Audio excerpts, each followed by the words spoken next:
लोगन लाइव पे जोड़े तबन पे और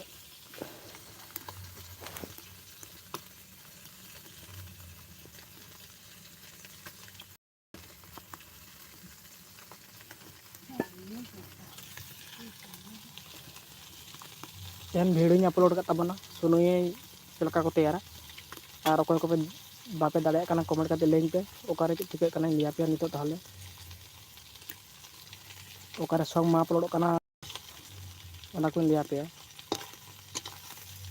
और वीडियो अपलोड हुई का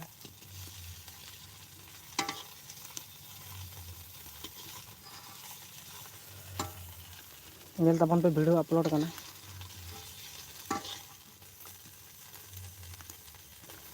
और अकोया वीडियो सुनुए माने वीडियो ओडे म्यूजिक बांग सेटो कना काटी कमेंट तबन पे ना लिया पे ओका लका बांग सेटो कना ओना कई प्रोसेस लें पे ताले इन लिया पे ना और वीडियो दुñ अपलोड ही का तेहन हॉलाñ अपलोड का जुदी बापे नेल का खान नेल तबन पे और ओया समस्या हुई कना सॉन्ग बा अपलोड कना से सॉन्ग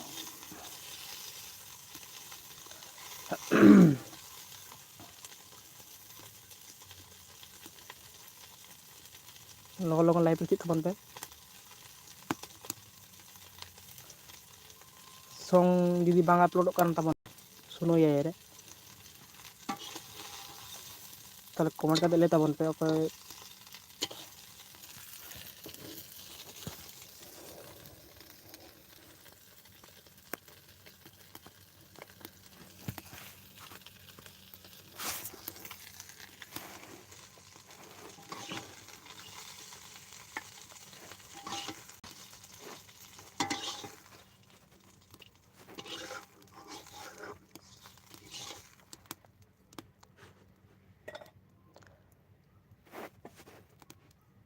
लोगन लाइव पे तबन पे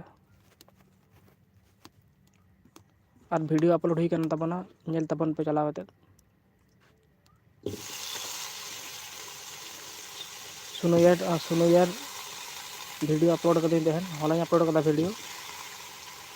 और अकोया समस्या हुई कना वीडियो को नोडे माने सुनुया रे बापे दाड़े कना म्यूजिक सेट जहां जो प्रॉब्लम हुई कता पे लें तबन पे कमेंट तबन पे लिया पे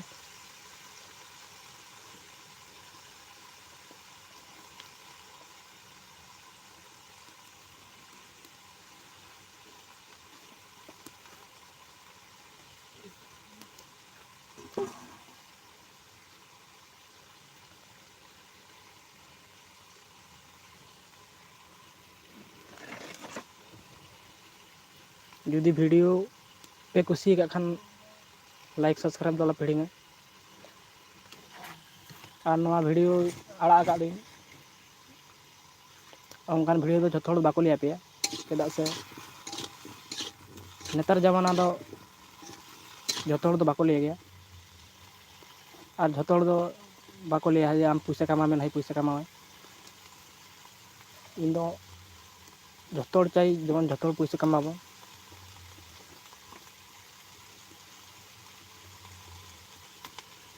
और वीडियो अपलोड हुई कदा नेल तबन पे चला कते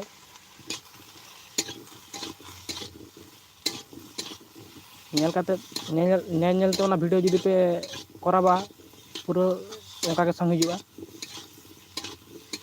और वीडियो रे एड़े कथा बइन लई कदा इन दो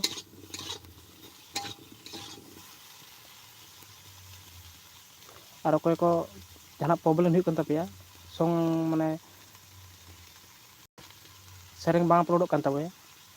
उनको कमेंट दाड़े पे बड़ा चिन पे जे कम सॉन्ग बांग अपलोड कना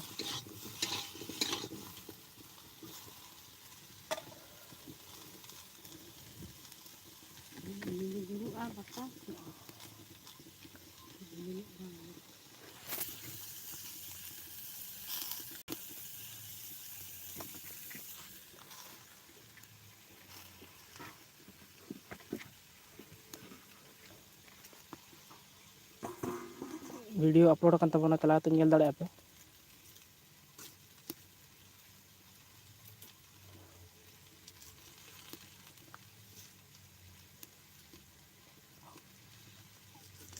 ñel ñel ते तैयार पे ना ñel ñel ते तैयार लखन गे हुई तपेया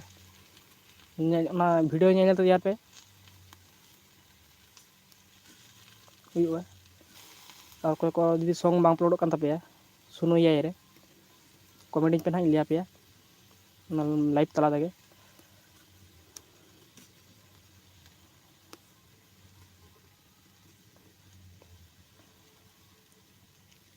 और वीडियो अड़ी होर पे कमेंट दा दादा सॉन्ग मा अपलोड kan tinya माने सॉन्ग सुनो याय रे सॉन्ग मा अपलोड kana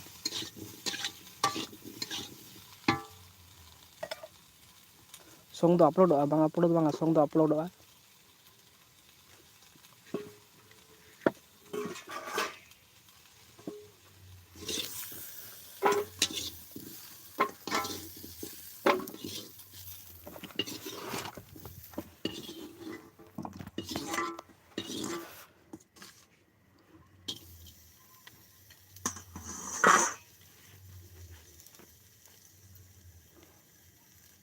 और नवा वीडियो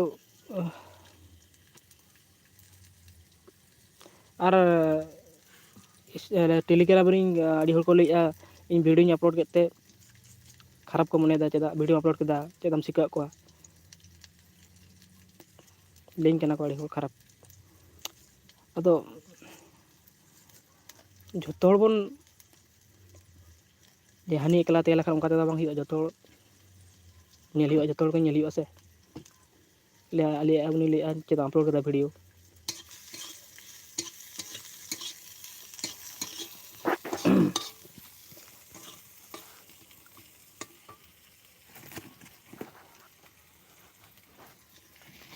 को जुदी प्रॉब्लम हुई kan tapya सॉन्ग अपलोड रे थाने कमेंट करते लें पे ना बुझो कते लिया पे लाइव रे लोगन हिजु पे जोड़े तबन पे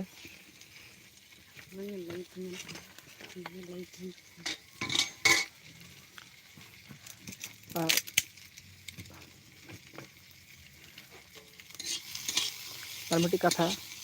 सुनु सुनु याई ते दो आपे जुदी फ्री ते पे यूज से ओनाते दो सेरेंग दो बाम मोनेटाइज आपे ओना इन मालांग रिन बड़ा हुई का आपे जुदी ओना पैसा मार करते यूजा ताले आपे सॉन्ग तो पूरा 100% मोर चैनल मोनेटाइज आ जुदी सॉन्ग बिना जगते पे यूजा ताने दो सॉन्ग तो बाम मोनेटाइज चैनल तो बाम मोनेटाइज तपे तो व्यू ते हिजुआ दो व्यू कमेंट ते हिजुआ और जुदी सॉन्ग जुदी मोनेटाइज सनाय पे सुनु यायते ताले आपे दो आकवा प्रो माने प्रो वर्जन तीना 850 टाका तीना मेना ओना मारा पे ओना आपे ओरिजिनल सॉन्ग तैयार पूरा गुरुत्वपूर्ण कथा दो ले में लिया पे ना उनका वीडियो तैयार लखान आ जुदी रिच कंटेंट को हेड दाड़े से रिच कंटेंट हेड दाड़े को तो पेया पने वीडियो पेया पने वीडियो पे अपलोड केदा तापर रिच कंटेंट हिजुआ चे खातिर हिजुआ रिच कंटेंट दो ओना दो आपे दो बांग कान दो आपे जुदी पैसा मारा करते पे यूजा ताले दो ना सॉन्ग पे तैयार दो ओना सॉन्ग दो आपे हुआ जुदी को पैसा बापे मारावा ताले ओना दो rich content YouTube rich content साबाय और को चैनल मोनेटाइज kan tapya उनको तो आलोपे अड़गा चेदा से रिच कंटेंट हिज दाड़े अवश्य हिजुआ रिच कंटेंट दो आ जुदी पैसा मारा करते पे यूजा ताले तो बांग हिजुआ रिच कंटेंट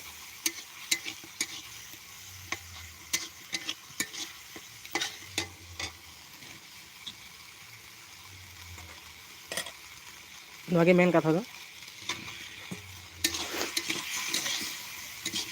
और तो आपे चैनल मोनेटाइज करना आपे ओना वीडियो तैयार करते पड़ा केदा ᱧᱮᱞᱟᱯᱮ ᱵᱟᱨ ᱯᱮ दिन पर खान गे भिउज कंटेंट हेज कान तापेया और चैनल हो अदो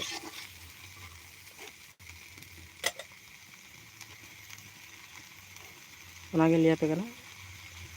जुदी सॉन्ग जुदी तैयार सानाय पे थाले दो आकवा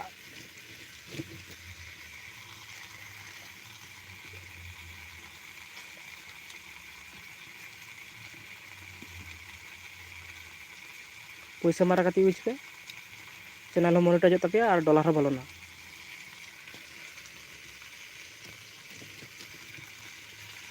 नोआगे मेन कथा दो माने इन वीडियो आड़ा के मेते आपे बड़ाय के बांगा नोंका तैयारा सो म्यूजिक एबार बड़ाय नामा काले एबार आले यूट्यूब दो ना मिलियन मिलियन व्यू हुआ किंतु मिलियन व्यू हेते तो कोनो लाभ बन उन गया सेरिंग मोनेटाइज लखन तो हम किछु इनकम हम यूट्यूब खना जत्तोर के तो ओना के चाहिए यूट्यूब खना इनकम दरकार जागे यूट्यूब खना इनकम जुदी साना पे खान आको प्रो वर्जन मारा हुई तापे पैसा मारा काते ना आपे जुदी सॉन्ग पे तैयार चाहिए ताले दो ओना चैनल दो पूरा मोनेटाइज हुआ और आपे जुदी इनके पे जुदी फ्री ते पे तैयार ओना दो बांग मोनेटाइज चैनल बांग मोनेटाइज ओना पर मा रीच कंटेंट हेज दाड़े रीच कंटेंट हेज लखन चैनल हो आपे डिलीट दाड़े नोआ कथा माने बड़ाय काते सॉन्ग माने वीडियो यूट्यूब रे अपलोड पे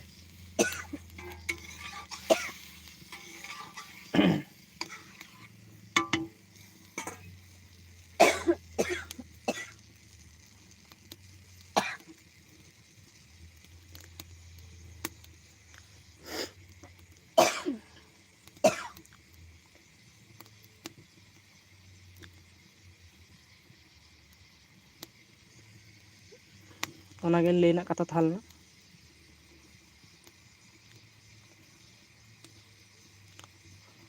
एमनी सॉन्ग तो तैयार दाड़े पे एमनी सॉन्ग तैयार करते आजम दाड़े पे ओना तो ठीक गया मेनखान यूट्यूब प्लेटफॉर्म रे तो अपलोड बापे दाड़े चेदा से यदि यूट्यूब प्लेटफॉर्म रे अपलोड आपे थाले आको प्रो वर्जन मारा काते अपलोड पे ओना दो चैनल मोनेटाइज और रिव्यूज कंटेंट बांग हिजुआ और मिट्टी कथा आपे जुदी ओना यूट्यूब खना सॉन्ग डाउनलोड काते यूट्यूब खना हो तो डाउनलोड किया बेसरे तेपे यही सॉन्ग पे तैयार किया ओंका ते बांग गानोआ और जुदी लिरिक्स और म्यूजिक मिदुआ ताहले तो कॉपीराइट हिजुआ ओना मिद बांग गानोआ कॉपीराइट हिजुआ ताहले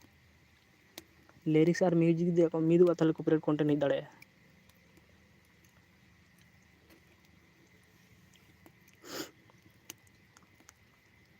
नितो अड़ी हड़ी टेलीग्राम रे वीडियो टाइम आड़ा काते लिया को मेरे को पता चल गया कैसे सुनो ये कवर सॉन्ग बनाते तैयार लखन तो बांग गानोआ बया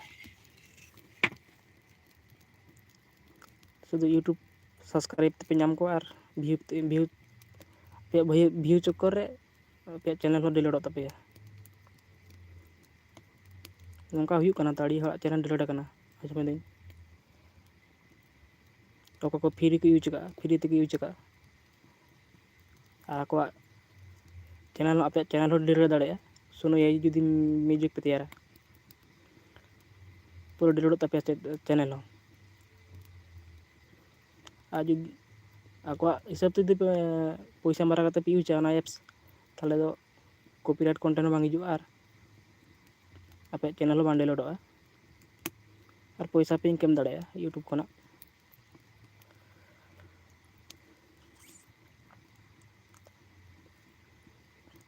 और जुदी जहाना बड़ा सना पे ताहले कमेंट ले दाड़े पे लाइव रे मिनिंग गया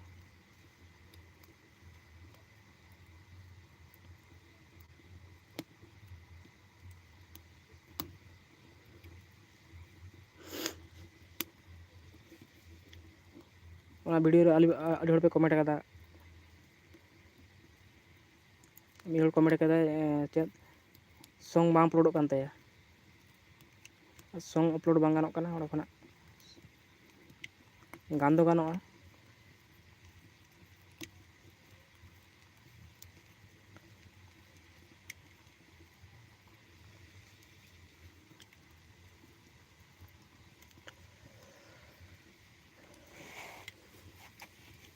ᱱᱚᱣᱟ ᱜᱮ ᱞᱟᱹᱭ ᱨᱮᱱᱟᱜ ᱠᱟᱛᱷᱟ ᱛᱟᱦᱮᱸ ᱞᱮᱱᱟ ᱟᱨ ᱡᱩᱫᱤ ᱡᱟᱦᱟᱱᱟᱜ ᱵᱟᱲᱟᱭ ᱥᱟᱱᱟ ᱠᱟᱜ ᱯᱮ ᱛᱟᱦᱞᱮ ᱠᱚᱢᱮᱱᱴ ᱨᱮ ᱞᱟᱹᱭ ᱫᱟᱲᱮᱭᱟᱜᱼᱟ ᱯᱮ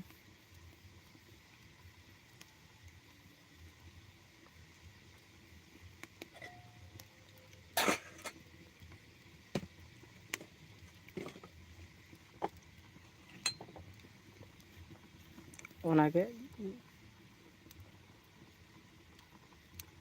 ᱞᱟᱹᱭᱟᱫ ᱯᱮᱭᱟᱹᱧ ᱟᱯᱮᱭᱟᱜ ᱵᱷᱟᱹᱜᱤ ᱠᱷᱟᱹᱛᱤᱨ ᱜᱮ ᱟᱨ ᱯᱚᱨᱮ ᱛᱮᱯᱮ ᱪᱤᱱᱛᱟᱹᱭᱟ ᱱᱟᱦᱟᱜ ᱥᱚᱝ ᱢᱟᱞᱮ ᱛᱮᱭᱟᱨ ᱠᱮᱜᱼᱟ ᱪᱮᱱᱮᱞ ᱦᱚᱸ ᱰᱤᱞᱤᱴ ᱮᱱ ᱛᱟᱞᱮᱭᱟ কোনো ᱯᱷᱟᱭᱫᱟ ᱵᱟᱝ ᱦᱩᱭ ᱞᱮᱱᱟ ᱯᱷᱟᱭᱫᱟ ᱫᱚ ᱦᱩᱭᱩᱜ ᱠᱟᱱᱟ ᱟᱠᱚᱣᱟᱜ ᱡᱩᱫᱤ ᱯᱩᱨᱟᱹ ᱵᱷᱟᱨᱡᱮᱱ ᱢᱟᱨᱟ ᱠᱟᱛᱮ ᱯᱤᱭᱩᱡᱟ ᱛᱟᱦᱚᱞᱮ ᱫᱚ ᱪᱮᱱᱮᱞ ᱦᱚᱸ ᱢᱚᱱᱤᱴᱟইᱡᱚᱜ ᱛᱟᱯᱮᱭᱟ ᱟᱨ কোনো ᱥᱚᱢᱚᱥᱥᱟ ᱵᱟᱝ ᱛᱟᱦᱮᱱᱟ ᱟᱨ ᱟᱯᱮ ᱡᱩᱫᱤ ᱯᱷᱨᱤ ᱛᱮ ᱯᱤᱭᱩᱡᱟ ᱛᱟᱦᱚᱞᱮ ᱫᱚ ᱨᱤᱞᱥ ᱠᱚᱱᱴᱮᱱᱴ ᱢᱟ ᱦᱤᱡᱩᱜ ᱜᱮᱭᱟ ᱤᱱᱟᱹ ᱥᱟᱶ ᱥᱟᱶᱛᱮ ᱪᱮᱱᱮᱞ ᱦᱚᱸ ᱯᱩᱨᱟᱹ ᱟᱯᱮᱭᱟᱜ ᱰᱤᱞᱤᱴ ᱛᱟᱯᱮᱭᱟ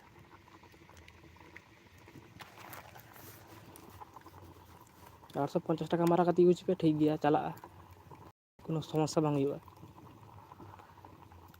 আর 850 টাকা যদি মারা কাতে পিউজা পুরো আপডেটᱚᱜᱼᱟ ᱚᱱᱟ ᱥᱩᱱᱩᱭᱟᱭ পুরো আপডেটᱚᱜᱼᱟ ᱢᱤᱫᱴᱤᱡ ᱥᱴᱩᱰᱤᱭᱳ ᱞᱮᱠᱟ ᱦᱤᱡᱩᱜᱼᱟ ᱯᱩᱨᱟᱹ ᱥᱴᱩᱰᱤᱭᱳ ᱞᱮᱠᱟ ᱦᱤᱡᱩᱜᱼᱟ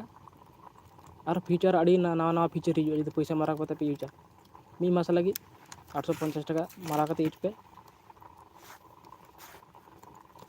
সং তেয়ার পে কোনো সমস্যা বাং হুᱭᱩᱜᱼᱟ ফ্রি তেদো আলাপে ইউজা ᱥᱩᱱᱩᱭᱟᱭ ᱫᱚ ফ্রি তে পে ইউজᱟ যদি ᱞᱟᱹᱭᱟᱫ ᱯᱮ ᱫᱚ ᱪᱮᱱᱮᱞ ᱯᱩᱨᱟᱹ ᱰᱤᱞᱤᱴᱚᱜ ᱛᱟᱯᱮᱭᱟ ᱟᱹᱰᱤ ᱦᱚᱲ ᱯᱮ ᱤᱭᱩᱴᱩᱵᱽ ᱨᱮᱢᱟ ᱟᱹᱰᱤ ᱦᱚᱲ ᱠᱚ ᱟᱲᱟᱜᱮᱫᱟ ᱧᱮᱞᱮᱫᱟ 50% ᱪᱮᱱᱮᱞ ᱢᱚনিᱴᱟইᱡ ᱟᱠᱟᱱᱟ ᱟᱨ 50% ᱪᱮᱱᱮᱞ ᱫᱚ ᱵᱟᱝ ᱢᱚনিᱴᱟইᱡ ᱟᱠᱟᱱᱟ ᱪᱮᱫᱟᱜ ᱩᱱᱠᱩ ᱫᱚ ᱯᱷᱨᱤ ᱛᱮᱠᱚ ᱛᱮᱭᱟᱨ ᱮᱫᱟ ᱚᱠᱚᱭ ᱠᱚ ᱯᱚᱭᱥᱟ ᱢᱟᱨᱟ ᱠᱟᱛᱮ ᱛᱮᱭᱟᱨᱮᱫᱟ ᱠᱚ ᱩᱱᱠᱩᱣᱟᱜ ᱪᱮᱱᱮᱞ ᱧᱮᱞ ᱯᱮ ᱱᱟᱦᱟᱜ ᱢᱚনিᱴᱟইᱡ ᱢᱮᱱᱟᱜᱼᱟ ᱛᱷᱮᱝᱠᱥ ᱚᱞ ᱢᱮᱱᱟᱜᱼᱟ ᱥᱮ ᱚᱱᱟ ᱫᱚ ᱢᱚনিᱴᱟইᱡ ᱟᱠᱟᱱᱟ ᱩᱱᱠᱩᱣᱟᱜ ᱪᱮᱱᱮᱞ ᱫᱚ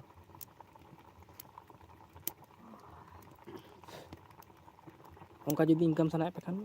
ᱯᱚᱭᱥᱟ ᱢᱟᱨᱟ ᱠᱟᱛᱮ ᱤᱭᱩᱡᱽ ᱯᱮ কোনো ᱯᱨᱚᱵᱞᱮᱢ ᱵᱟᱝ ᱦᱩᱭᱩᱜ ᱛᱟᱯᱮᱭᱟ ᱥᱩᱱᱩᱭᱟᱭ পুরো ᱟᱡ ᱜᱮ ᱢᱟᱱᱮ ᱚᱞ ᱦᱚᱪᱚ ᱠᱟᱫᱟᱭ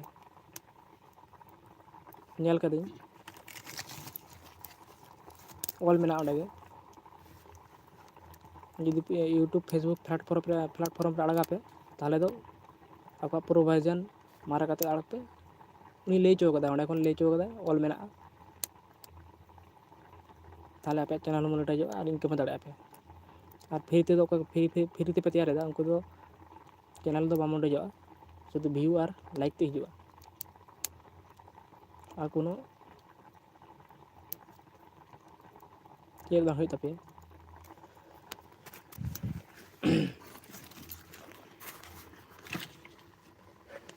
ᱚᱱᱟᱜᱮ ᱢᱮᱱ ᱠᱟᱛᱷᱟ ᱫᱚ ᱱᱚᱣᱟ ᱜᱮ ᱦᱮᱸ ᱛᱚ ᱵᱟᱲᱟᱭ ᱜᱮᱭᱟ ᱯᱮ ᱥᱩᱱᱩᱭ AI তে ᱪᱮᱫ ᱞᱮᱠᱟ ᱛᱮᱭᱟᱨᱚᱜᱼᱟ ᱵᱷᱤᱰᱤᱭᱳ ᱟᱯᱞᱳᱰ ᱠᱟᱹᱫᱟᱹᱧ ᱧᱮᱞ ᱠᱮᱫᱟ ᱯᱮ ᱛᱮᱭᱟᱨ ᱠᱮᱫᱟ ᱯᱮ ᱚᱱᱟ ᱢᱟ ᱴᱷᱤᱠ ᱜᱮᱭᱟ ᱛᱮᱭᱟᱨ ᱠᱟᱛᱮ ᱪᱮᱫ ᱯᱮ ᱪᱤᱠᱟᱹᱭᱟ ᱤᱭᱩᱴᱩᱵᱽ ᱨᱮ ᱟᱲᱟᱜᱟᱯᱮ ᱤᱭᱩᱴᱩᱵᱽ ᱨᱮ ᱟᱲᱟᱜ ᱠᱟᱛᱮ ᱫᱚ কোনো ᱞᱟᱵᱷ ᱵᱟᱝ ᱦᱩᱭᱩᱜᱼᱟ ᱵᱚᱭᱦᱟ যখন চ্যানেল মনিটাইজᱚᱜᱼᱟ ᱛᱚᱵᱮ ᱛᱚ কিছু ᱟᱯᱮᱭᱟᱜ ᱤᱱᱠᱟᱢ ᱦᱩᱭᱩᱜᱼᱟ ᱡᱩᱫᱤ ᱚᱱᱠᱟ ᱡᱩᱫᱤ ᱚᱠᱚᱭ ᱠᱚ ᱡᱩᱫᱤ ᱪᱮᱱᱮᱞ ᱢᱚনিᱴᱟইᱡ ᱥᱟᱱᱟ ᱠᱟᱜ ᱯᱮᱭᱟ ᱛᱟᱦᱚᱞᱮ ᱫᱚ ᱟᱠᱚᱣᱟᱜ ᱯᱩᱨᱟᱹ ᱵᱷᱟᱨᱡᱮᱱ ᱢᱟᱨᱟ ᱠᱟᱛᱮ ᱤᱭᱩᱡᱽ ᱯᱮ ᱟᱯᱮᱭᱟᱜ ᱪᱮᱱᱮᱞ 100% ᱯᱩᱨᱟᱹ ᱢᱚনিᱴᱟইᱡᱚᱜᱼᱟ ᱵᱟᱠᱷᱟᱱ ᱫᱚ ᱵᱟᱝ ᱢᱚনিᱴᱟইᱡᱚᱜᱼᱟ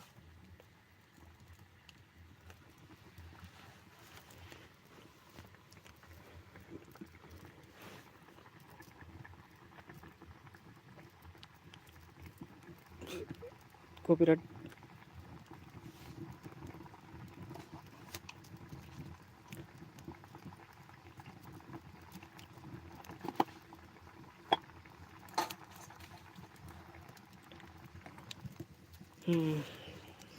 লাইক রে 500 ᱱᱚᱣᱟ ᱜᱮ ᱞᱟᱹᱭ ᱨᱮᱱᱟᱜ ᱠᱟᱛᱷᱟ ᱛᱟᱦᱮᱸ ᱞᱮᱱᱟ ᱟᱨ ᱪᱮᱫ ᱞᱮᱠᱟ ᱢᱮᱱᱟᱜ ᱯᱮᱭᱟ ᱥᱟᱱᱟᱢ ᱠᱚᱜᱮ कटिक कमेंट करते लें पे वीडियो में अपलोड हुई पे से बापे तलाते नितो नेल ताबन पे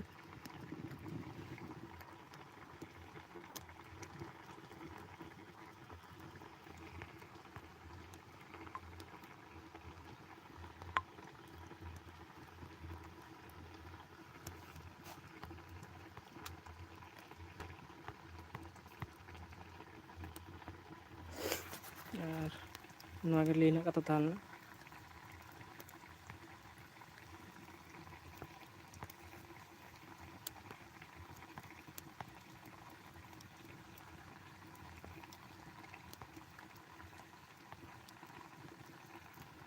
जुदी पैसा मारा पे यूजा ताले पे पूरा सारे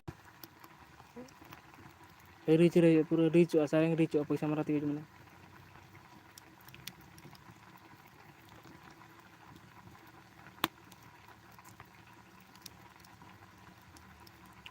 AI सॉन्ग तैयार करते तो इनकम दो गाना मेनखान उन्हें लेके दो प्रो वर्जन मारा हुआ तारपरे यूज पे इनकम गाना जो किछु गाना और को फ्री ते यूजा उनको तो कोनो लाभ बांग हुआ शुधु लाभ मा कोनो बांग हुआ बड़ा कथा पैसा मारा यूज लेखान गे कोनो समस्या बांग तपे मिद मास लगी मिद मास मारा पे से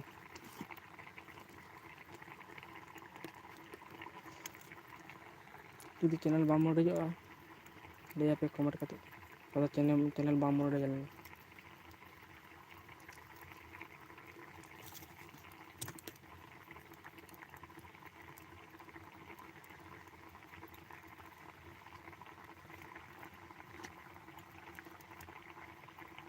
वीडियो अपलोड कदा जो पे नेल कदा एडिटिंग माने AI सॉन्ग को तैयार कदा ते यूट्यूब पे अपलोड कदा पे बांग आले बड़ाई के आले आदो बांग ले तपे असल बेपार दो नोडे कना तो फ्री ते यूज लेखान कोनो लाभ बांग तपे चेदा से सुनो AI दो फ्री म्यूजिक यूज दो कोनो टाका बाय माको आपे जुदी पैसा मारा पे यूजा ताले दो आपे इनकम हुआ एवं चैनल मोनेटाइज तपे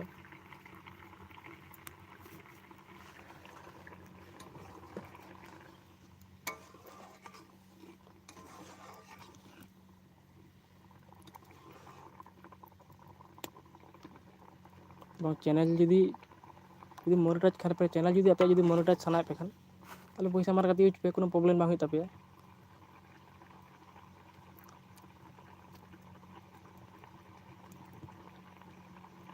850 टाका मारा लखान गे हुआ इन खान गे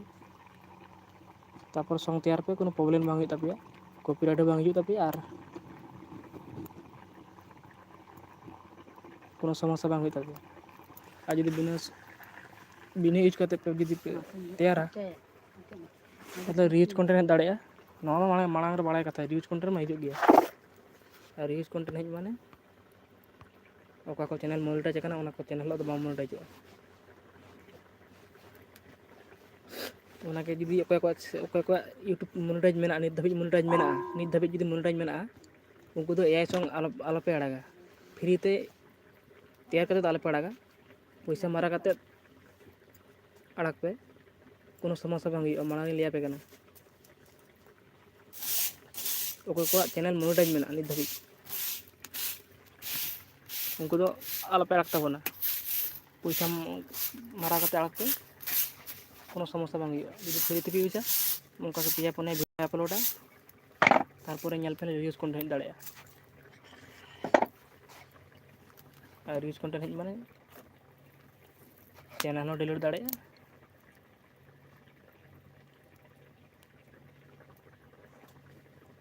एरपर आपे बेपार बड़ा का पे जखन सॉन्ग तैयार ताले सॉन्ग तैयार पे लिया पे गुरुत्वपूर्ण कथा चेदा से onkan channel delete kana adi gan delete kana मिट्टी है बांगा बारे है बांगा adi gan delete kana oko ko free te ko use kada बहुत उनको मोनेटाइज चैनल मोनेटाइज तहल ना ए सॉन्ग तैयार करते फ्री ते को यूज कदा पिया पने सेरेंग अपलोड पर hedge kana reuse content hedge पर चैनल डिलीट एबार ओनागे लिया पे फ्री ते तो आलपे यूज यूट्यूब में एआई सॉन्ग में उनका के अड़ी गान हिजुक kana अड़ी गान शुद्ध एआई सॉन्ग हिजुक kana शुद्ध एआई सॉन्ग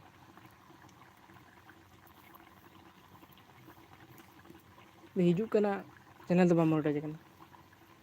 शुद्ध अड़ा केदा को सेरेंग को डाउनलोड मारे मारे सेरेंग को डाउनलोड केदा अड़ा केदा को यूट्यूब अड़ा केदा को पोस्ट केदा को बांगा नवा ना अड़ा लखन के चैनल मोनेटाइज तालिया लाख लाख टाका कमावले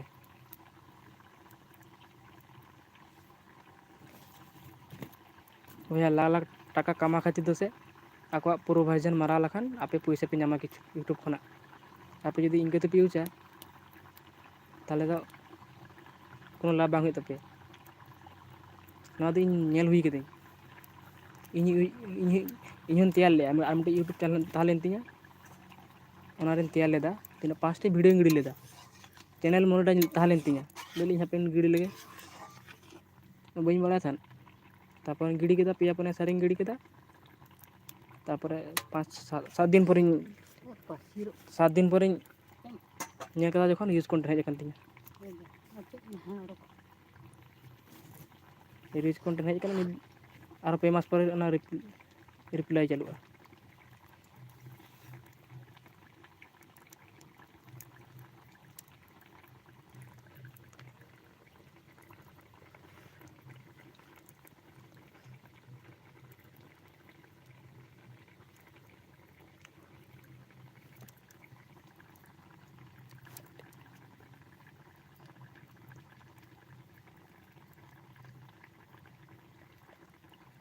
ओनागे लिया पे गुरुत्वपूर्ण कथा दो और जो बापे बड़ा जो बापे बड़ा ना बांगा चैनल मोनेटाइज ना एआई सॉन्ग कना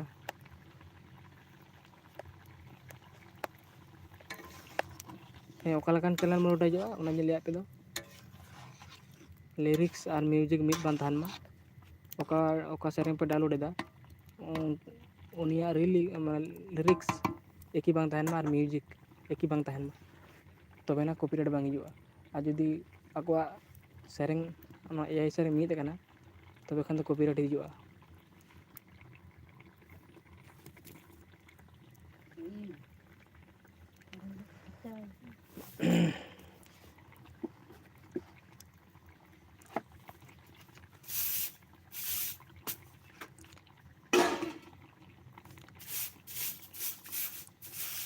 अड़ी हर तो अपलोड का वीडियो को अपलोड कदा किंतु उनका तो बाको ले का तो नेल का पे वीडियो को पांजा बड़ा कदा किंतु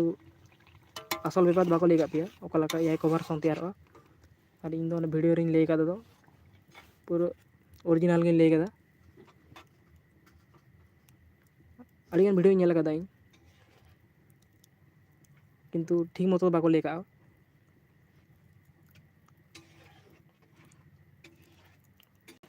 और इन ले का पूरा ओरिजिनल ले कदी आपे जुदी ओना वीडियो नेल कदा जुदी तैयार दाड़े पे पूरा ओरिजिनल गिन ले कदा अड़ी गान वीडियो तो नेल कदा पे हतो नियम बड़ा पांजा बड़ा का पे एआई सॉन्ग लगा को तैयारा सर्च बड़ा का पे नेल का पे किंतु उनका तो बांग हुई कना ओरिजिनल ला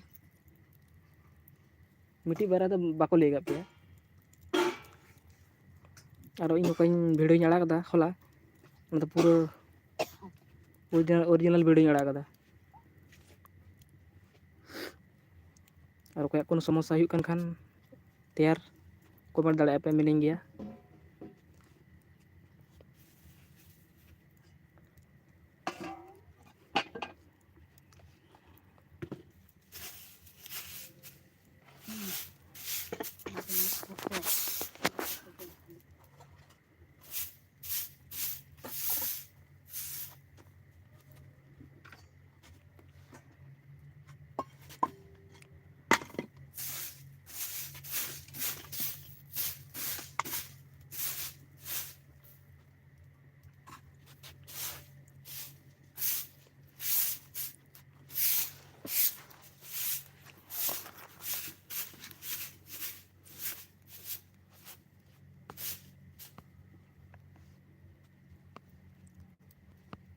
और वीडियो अपलोड कदाᱹᱧ सानाम को ñᱮᱞ ᱛᱟᱵᱚᱱ ᱯᱮ ᱚᱠᱚᱭ ᱠᱚ ᱞᱟइভ ᱨᱮ ᱦᱤᱡᱩᱜ ᱠᱟᱱᱟ ᱯᱮ ᱠᱟᱹᱴᱤᱡ ᱞᱟᱹᱭ ᱟᱯᱮ ᱞᱟᱹᱜᱤᱫ वीडियो अपलोड ᱠᱟᱱ ᱛᱟᱵᱚᱱᱟ सुनो याई कवर सॉन्ग लैदिन से अगुइन वीडियो अपलोड कर तबना ñᱮᱞ तबन पे चला कते कोई को लाइव रिजुक कर तबना पे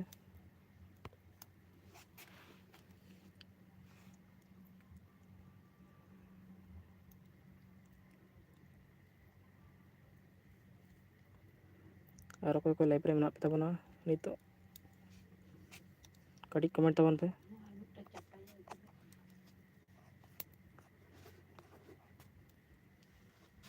और गुरुत्वपूर्ण कथा में लिया पे चैनल ओका लकाते मोनेटाइजोगा चैनल लिया पे उनका के जुदी ᱤᱧᱟᱹᱜ ᱠᱟᱛᱷᱟ ᱢᱚᱛᱚ ᱡᱩᱫᱤ ᱪᱟᱞᱟᱜ ᱟᱯᱮ ᱯᱚᱭᱥᱟ ᱢᱟᱨᱟ ᱠᱟᱛᱮ ᱵᱤᱭᱩᱡᱟ ᱛᱟᱦᱞᱮ ᱪᱮᱱᱮᱞ ᱢᱚᱰᱚᱡᱚᱜ ᱛᱟᱯᱮᱭᱟ ᱟᱨ ᱡᱩᱫᱤ ᱯᱷᱨᱤ ᱛᱮ ᱵᱤᱭᱩᱡᱟ ᱛᱟᱦᱞᱮ ᱫᱚ ᱪᱮᱱᱮᱞ ᱵᱟᱝ ᱢᱚᱰᱚᱡᱚᱜ ᱛᱟᱯᱮᱭᱟ ᱥᱮ ᱪᱮᱫᱟᱜ ᱥᱮ ᱥᱩᱱᱩ ᱭᱟᱭ ᱫᱚ ᱯᱷᱨᱤ ᱛᱮᱫᱚ ᱵᱟᱭ ᱤᱭᱩᱡᱚᱜᱼᱟ ᱢᱤᱫᱴᱮᱡ ᱯᱞᱟᱴᱯᱷᱨᱚᱢ ᱠᱟᱱᱟ ᱯᱚᱭᱥᱟ ᱢᱟᱨᱟ ᱠᱟᱛᱮ ᱤᱭᱩᱡ ᱞᱮᱠᱷᱟᱱ ᱜᱮ কোনো সমস্যা বাং ᱦᱩᱭᱩᱜ ᱛᱟᱯᱮᱭᱟ আর যদি ফ্রি তে ইউজা তাহলে সমস্যা হয়ে দাঁড়ায় चेदा फ्री ते सुनु याई दो फ्री ते बाई चुआ जे फ्री ते बाई चुआ चेदा उन ले के मार के ले मेना ओने ऑल मेना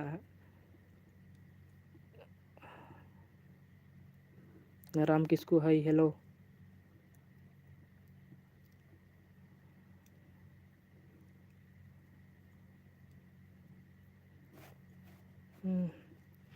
ले में बोया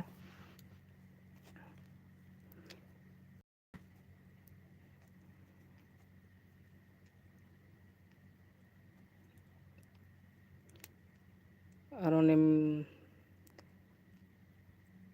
केसरी मिट्टे कोड़ा गिद्रा एआई संगे तैयार कदाय एआई संगे तैयार कते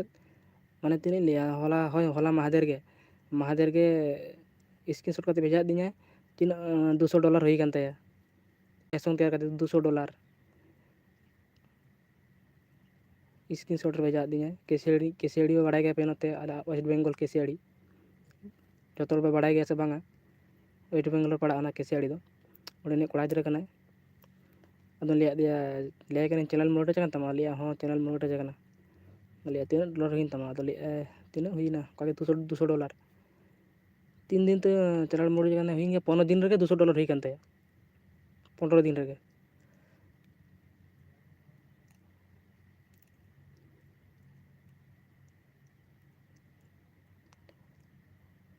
जुदी उनका जुदी पैसा कमा साना का पे थाले प्रो वर्जन यूज पे कोनो समस्या बांग हुई तपे और जुदी फ्री ते यूजा रिलीज कंटेंट हेज दाड़ेया रिलीज कंटेंट हेज माने चैनल मा डाउनलोड तपे गया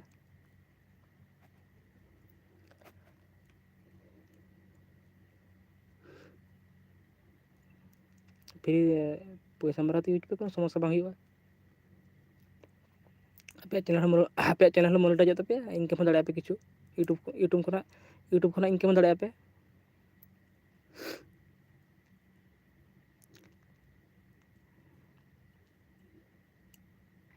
सुनु याई लई चो कदा यूट्यूब फेसबुक रे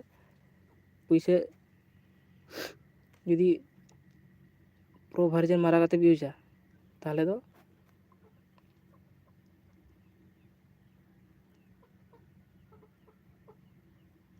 चैनल मोनेटाइज तपे पूरा 100% गारंटी मा पे चैनल पूरा मोनेटाइज तपे जुदी पैसा मारा तपे यूजा आज जुदी कोई को फ्री ते यूजा उनको दो 1 टाका बापे कमा दाड़ेया 1 टाका बापे कमा दाड़ेया यूट्यूब खना 1 टाका बापे कमा दाड़ेया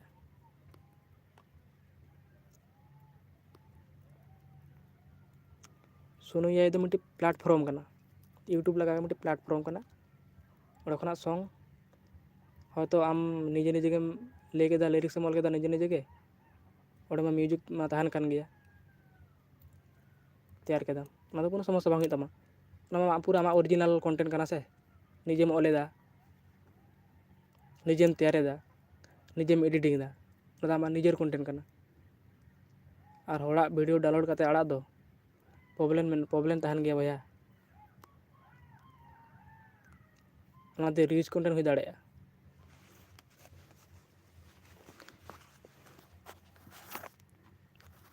ᱤᱧ ᱞᱟᱹᱭᱟᱫ ᱯᱮ ᱫᱚ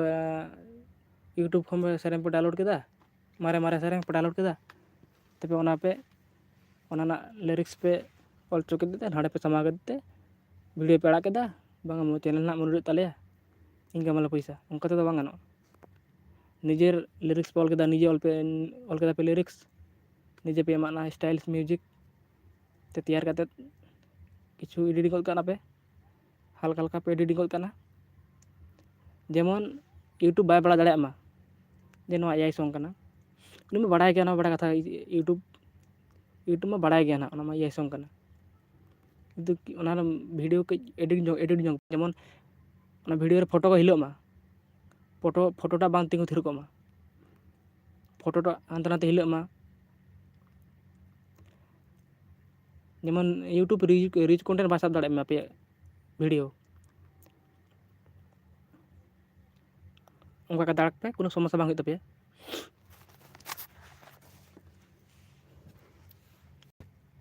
आ जुदी फ्री ते पे यूजा ताहले दो चैनल दो बाम उडोज तपे चैनल में बाम उडोज तपे चैनल में डिलीट तपे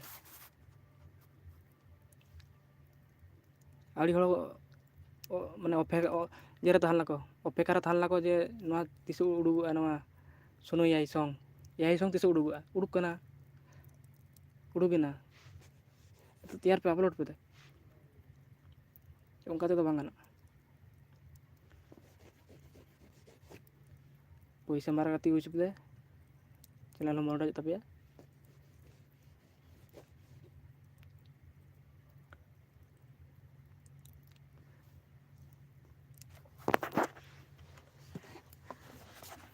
नोआ के लेना कथा तहलना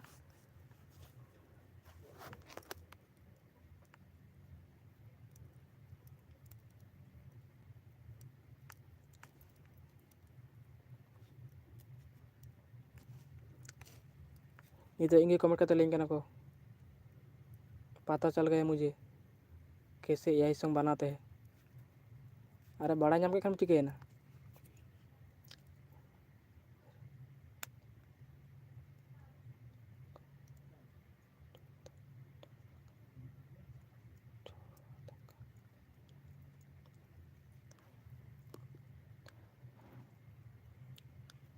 बड़ा नाम पे बड़ा जुदी बड़ा के पे चिके ना बड़ा ते तो बांग हुआ ओना डिटेल्स दरकार जे चलका चैनल मोनेटाइज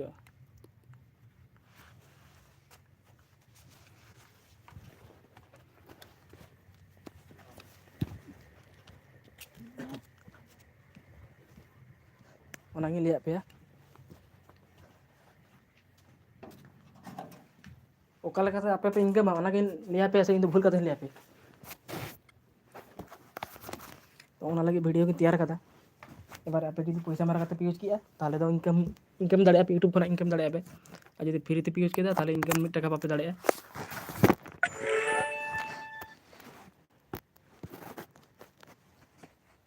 चेदा यूट्यूब में मिटी एआई कना उनी तो बड़ा नाम गया ना एआई सॉन्ग पे आड़े दाले बाय नाम माने बड़ा बाय नाम से बड़ा नाम यूट्यूब में मिटी रोबोट कना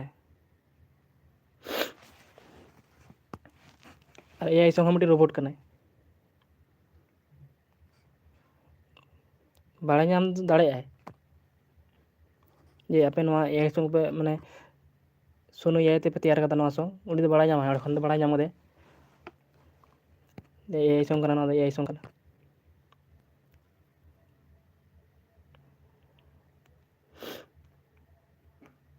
उनका के अड़ीगन चैनल डिलीट कना चैनल डिलीट कना मोनेटाइज कना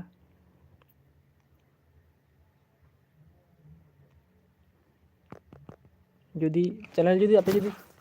ठीक ठाक मारा कते यूजा पैसा मारा कते यूजा पे ताले कोनो समस्या बांग तपे आ जुदी फ्री ते यूजा तो ताले तो चैनल मोनेटाइज होतो नितो बड़ा नाम केदा पे नितो पे बड़ा नाम केदा और बड़ा नाम केदा पे जे सॉन्ग नौका तैयार बड़ा नाम के आले ते मिट्टी नवा यूट्यूब चैनल पे खुलो केदा आप में बापे बड़ा से ना चलते चैनल मोनेटाइज आप खुलो के नवा यूट्यूब चैनल बारे पे सेरेंग पे अपलोड केदा बांगा यूट्यूब चैनल खुलो कदाले अपलोड माने सेरेंग पे अपलोड केदा ठीक गया बारे पे चैनल पे अपलोड केदा सेरेंग पे अपलोड केदा पे ग्रोइन तपिया यूट्यूब ग्रोइन तपिया व्यू हेना कमेंट हेना सो मेनकान यूट्यूब चैनल डिलीट दड़ा तपिया और पैसा में बापे इनकम दाड़ा ना खना बड़े कथा ना यूट्यूब यूट्यूब यूट्यूब माने यूट्यूब दो चाहे जे निजर कंटेंट तहन मा निजर निजर बयस तहन मा ठीक गया जुदी ओकारे निजर बयस बान तहना ओना दो मोनेटाइज बापे नामा आपे सारा बছর वीडियो आड़क पे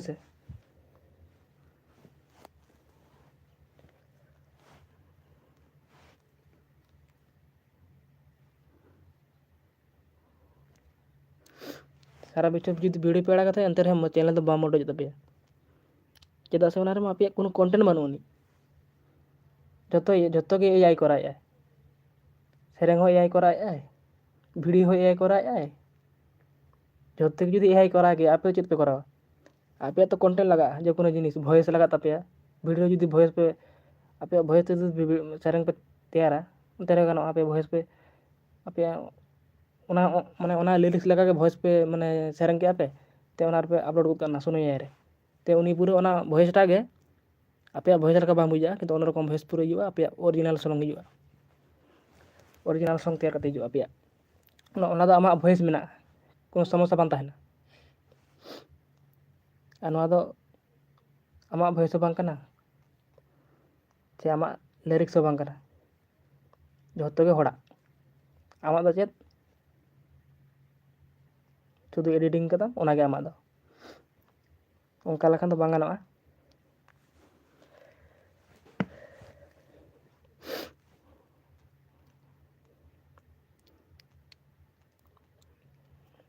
उनका लखन तो कोनो मिट टाका बापे दाड़ा इनकम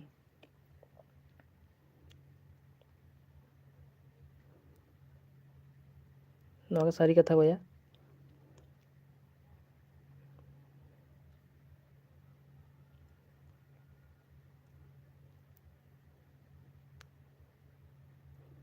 नो लगे मिट्टी वीडियो अगुना ओकालकान चैनल मोनेटाइजोगा और ओकालकान चैनल बा मोनेटाइजोगा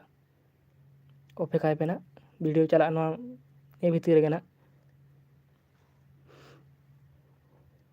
जो लाइफ रे बापे हिजुगा नितो मा जो बापे बड़ा दाड़ा मिट्टी वीडियो अगुना ओकालका चैनल मोनेटाइजोगा ओकालकान वीडियो तैयार करते चैनल मोनेटाइजोगा लिया पे ना वीडियो रे अगु कते नितो मा लाइफ रे कोई बानु पे ना से बापे बड़ा नामे तो वीडियो रे अपलोडा ना नेल पे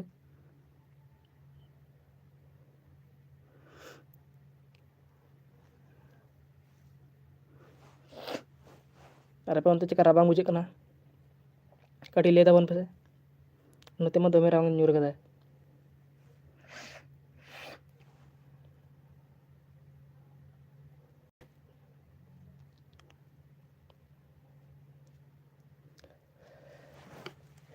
ओना गे लिया पे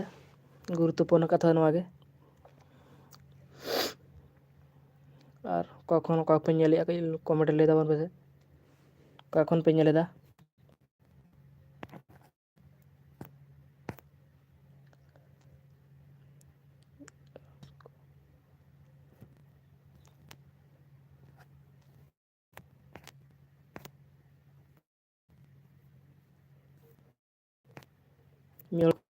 ले दा आड़ी दिन पर नवा वीडियो पांजा तेहना नाम केदा ताले हाँ नाम कदम ठीक है वीडियो एडिटिंग में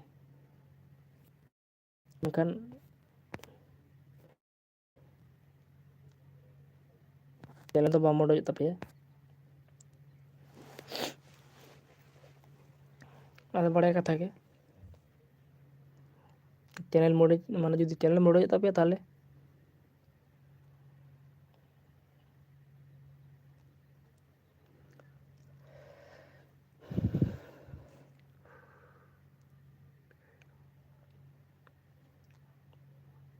इंस्टाग्राम यूट्यूब रे ए सॉन्ग पूरा पूरा वायरल रे मेना जोतोड़ तो बाको बड़ाया तैयार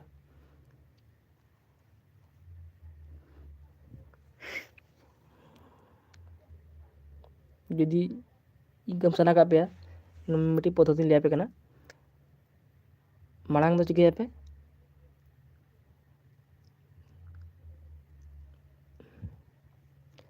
सुनो ये रे पैसा पे मारा कदा पे मारा परे नवा यूट्यूब मिट्टी चैनल खुलो कदा पे नवा यूट्यूब चैनल खुलो कदा पे तपे वीडियो अड़क पे कोनो समस्या बांग तपे जुदी पैसा मारा कते बापे मारा कते यूज पे ताहले तो समस्या हो दाड़े तपे चेदा चैनल डिलीट हो दाड़ेया कोनो लाभ बांग तपे जुदी पैसा मारा कते यूज से अड़ी लगन रीचोआ चैनल अड़ी लगन गड़ोआ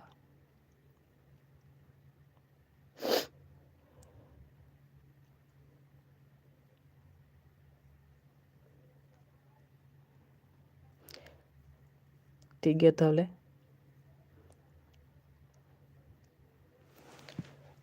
नवागे गुरुत्वपूर्ण कथा थालना और चलकान चैनल मोनेटाइजोआ एआई सॉन्ग ना चलकान चैनल मोनेटाइजोआ ओना लगे मिट्टी वीडियो अगुया ना लगन गे ओका लेकान सॉन्ग मोनेटाइजोआ चैनल ओना लगे मिट्टी वीडियो अगुया ताहले नितो लाइव रे बनुक को ओका लेकान सॉन्ग मोनेटाइजोआ सुनो एआई माने सुनो एआई दो ओका लेकान सॉन्ग मोनेटाइजोआ ओना लगे वीडियो मिट्टी अगुया ना ने भीतर के अगुया उनका जुदी उनका पे तैयारा ताहले आपे चैनल दो पूरा 100% मोनेटाइजोआ चैनल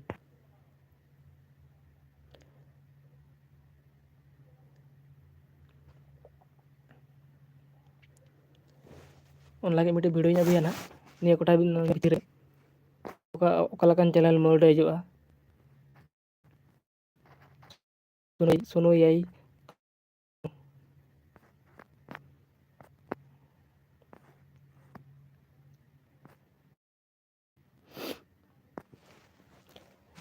और सुनो एआई सॉन्ग तैयार पे ठीक गया मेनखान कॉपीराइट दो आलपे जमा कॉपीराइट जम माने आपे चैनल डिलीट दाड़े नवागे मेन कथा दो जे कॉपीराइट बान ताहन मा मेन कथा दो नवागे और कॉपीराइट मा ताहन गया चिता से मिदुक कना आको म्यूजिक मिदुक कना मिद लेखान तो बांग गाना माने मिद हो आलदा ताहन मा लिरिक्स हो आलदा ताहन मा ठीक गया और नि बुद्र भागी आपे हयतो आको लिरिक्स पता केदा ते ओना लिरिक्स चिके आपे किछु दो आपे दिमाग खन आपे यूज करते पे ऑल गोद करना जे नवा दो नोडेल बसो लेखान भागीया ऑल केदा पे ठीक गया उनका जुदी हाने नाड़े जुदी ऑल केदा पे ऑल जुदी बुद्धिमान काम के ऑल केदा पे ताहले दो कोनो बांग मैचटा बांग मैचदा लेना कथा थालना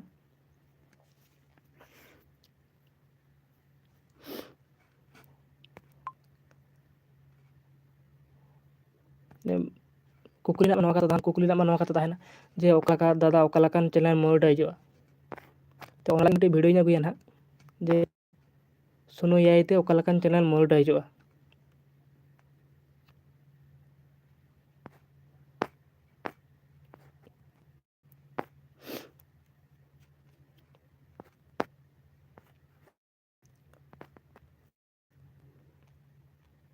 से चेत उनकान वीडियो के मिट्टी अगुदा ना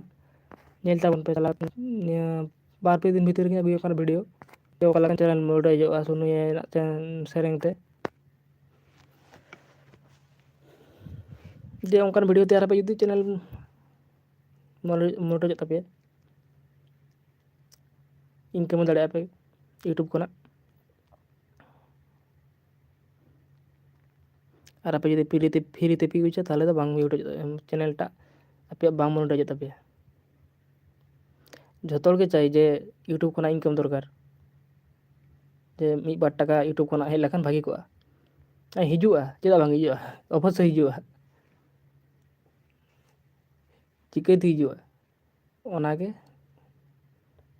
ᱚᱠᱟ ᱞᱮᱠᱟᱱ ᱥᱮᱨᱮᱧ ᱟᱯᱞᱳᱰ ᱞᱮᱠᱷᱟᱱ ᱦᱤᱡᱩᱜᱼᱟ᱾ ᱮᱟᱭ ᱥᱚᱝ ᱛᱮ ᱦᱚᱸ ᱮᱟᱭ ᱥᱚᱝ ᱛᱮ ᱛᱮᱭᱟᱨ ᱞᱮᱠᱷᱟᱱ ᱫᱚ ᱦᱤᱡᱩᱜᱼᱟ, ᱤᱧ ᱫᱚᱧ ᱞᱟᱹᱭᱟ ᱵᱟᱝ ᱦᱤᱡᱩᱜᱼᱟ ᱚᱱᱟ ᱫᱚ ᱵᱟᱹᱧ ᱞᱟᱹᱭᱟ, ᱦᱤᱡᱩᱜᱼᱟ ᱥᱮᱨᱮᱧ ᱪᱮᱱᱮᱞ ᱢᱚᱱᱮᱴᱟᱭᱤᱡᱚᱜᱼᱟ, ᱰᱚᱞᱟᱨ ᱦᱚᱸ ᱦᱤᱡᱩᱜᱼᱟ᱾ ᱛᱚ ᱚᱠᱟ ᱞᱮᱠᱟᱱ ᱥᱮᱨᱮᱧ ᱛᱮᱭᱟᱨ ᱞᱮᱠᱷᱟᱱ ᱤᱭᱩᱴᱩᱵᱽ ᱢᱚᱱᱮᱴᱟᱭᱤᱡᱚᱜᱼᱟ?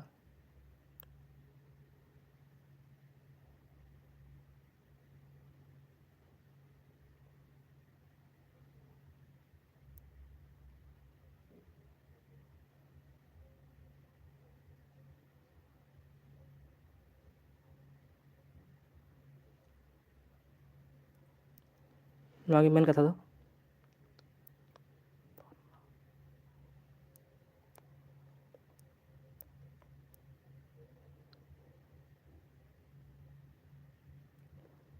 ᱚᱠᱟ ᱞᱮᱠᱟᱱ ᱥᱮᱨᱮᱧ ᱢᱚᱱᱮᱴᱟᱭᱤᱡᱚᱜᱼᱟ ᱚᱱᱟ ᱞᱟᱹᱜᱤᱫ ᱵᱷᱤᱰᱭᱳ ᱜᱮ ᱢᱤᱫᱴᱤᱡ ᱟᱹᱜᱩᱭᱟ ᱱᱟᱦᱟᱜ, ᱡᱮ ᱥᱩᱱᱩ ᱮᱟᱭ ᱛᱮ ᱚᱠᱟ ᱞᱮᱠᱟᱱ ᱥᱮᱨᱮᱧ ᱢᱚᱱᱮᱴᱟᱭᱤᱡᱚᱜᱼᱟ ᱟᱨ ᱚᱠᱟ ᱞᱮᱠᱟᱱ ᱥᱮᱨᱮᱧ ᱵᱟᱝ ᱢᱚᱱᱮᱴᱟᱭᱤᱡᱚᱜᱼᱟ᱾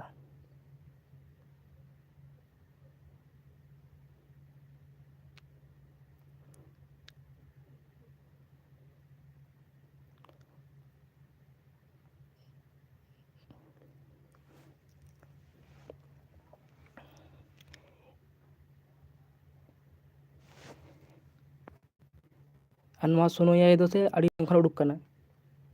ᱛᱮᱦᱮᱧ ᱜᱟᱯᱟᱱᱟᱜ ᱫᱚ ᱵᱟᱝ ᱠᱟᱱᱟ, ᱟᱹᱰᱤ ᱢᱟᱲᱟᱝ ᱠᱷᱚᱱ ᱢᱮᱱᱟᱜᱼᱟ ᱱᱚᱣᱟ ᱫᱚ᱾ 4 ᱢᱟᱥ 5 ᱢᱟᱥ ᱯᱚᱨᱮ ᱩᱰᱩᱠ ᱠᱟᱱᱟ, ᱡᱚᱠᱷᱚᱱ ᱱᱚᱣᱟ ᱫᱚ ᱵᱟᱲᱟᱭ ᱟᱵᱚ ᱦᱚᱸ ᱵᱟᱵᱚ ᱵᱟᱲᱟᱭ ᱛᱟᱦᱮᱸᱫ ᱱᱚᱣᱟ ᱡᱮ ᱱᱚᱣᱟ ᱛᱟᱦᱮᱸ ᱞᱮᱱᱟ, ᱱᱚᱣᱟ ᱫᱚ ᱢᱟᱲᱟᱝ ᱛᱮ ᱛᱟᱦᱮᱸ ᱞᱮᱱᱟ, ᱤᱱᱟᱹᱜᱴᱟᱜ ᱵᱟᱵᱚ ᱞᱚᱠᱠᱷᱚ ᱠᱟᱫᱟ᱾ ᱡᱚᱠᱷᱚᱱ ᱵᱟᱨᱭᱟ ᱯᱮᱭᱟ ᱥᱮᱨᱮᱧ ᱤᱭᱩᱴᱩᱵᱽ ᱨᱮ ᱟᱯᱞᱳᱰ ᱞᱮᱫᱟ ᱠᱚ, ᱥᱮᱨᱮᱧ ᱡᱚᱠᱷᱚᱱ ᱵᱷᱟᱭᱨᱟᱞ ᱟᱠᱟᱱᱟ, ᱛᱟᱨᱯᱚᱨ ᱵᱟᱲᱟᱭ ᱧᱟᱢ ᱠᱮᱫᱟ ᱯᱟᱪᱮᱫ ᱱᱚᱣᱟ ᱫᱚ ᱮᱟᱭ ᱥᱚᱝ ᱠᱟᱱᱟ᱾ ᱛᱟᱨᱯᱚᱨᱮ ᱵᱚ ᱪᱮᱫ ᱮᱯᱥ ᱠᱟᱱᱟ ᱱᱚᱣᱟ ᱫᱚ, ᱛᱟᱨᱯᱚᱨ ᱵᱟᱲᱟᱭ ᱠᱮᱜᱼᱟ ᱥᱩᱱᱩ ᱮᱟᱭ ᱠᱟᱱᱟ᱾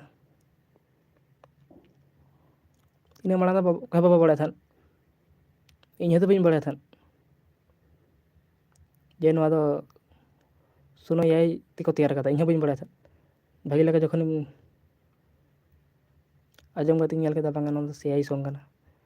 ᱮᱟᱭ ᱥᱚᱝ ᱫᱚ ᱢᱟᱱᱮ ᱡᱷᱚᱛᱚ ᱠᱟᱛᱷᱟ ᱢᱟ ᱵᱟᱝ ᱢᱤᱫᱚᱜᱼᱟ ᱱᱟᱦᱟᱜ, ᱠᱤᱪᱷᱩ ᱠᱤᱪᱷᱩ ᱵᱷᱩᱞ ᱛᱟᱦᱮᱱ ᱜᱮᱭᱟ᱾ ᱟᱨ ᱮᱟᱭ ᱥᱚᱝ ᱫᱚ ᱯᱩᱨᱟᱹ ᱥᱚᱝ ᱞᱮᱠᱟ ᱫᱚ ᱵᱟᱭ ᱛᱮᱭᱟᱨ ᱫᱟᱲᱮᱭᱟᱜᱼᱟ, ᱠᱤᱪᱷᱩ ᱠᱤᱪᱷᱩ ᱡᱟᱭᱜᱟ ᱨᱮᱫᱚ ᱵᱷᱩᱞ ᱛᱟᱦᱮᱱ ᱜᱮᱭᱟ᱾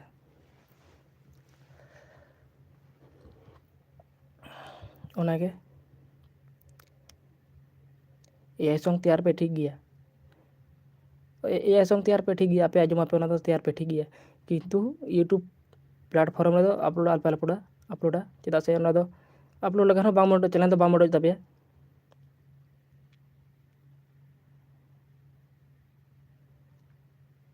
ᱢᱤᱫ ᱴᱟᱠᱟ ᱵᱟᱯᱮ ᱤᱱᱠᱟᱢ ᱫᱟᱲᱮᱭᱟᱜᱼᱟ᱾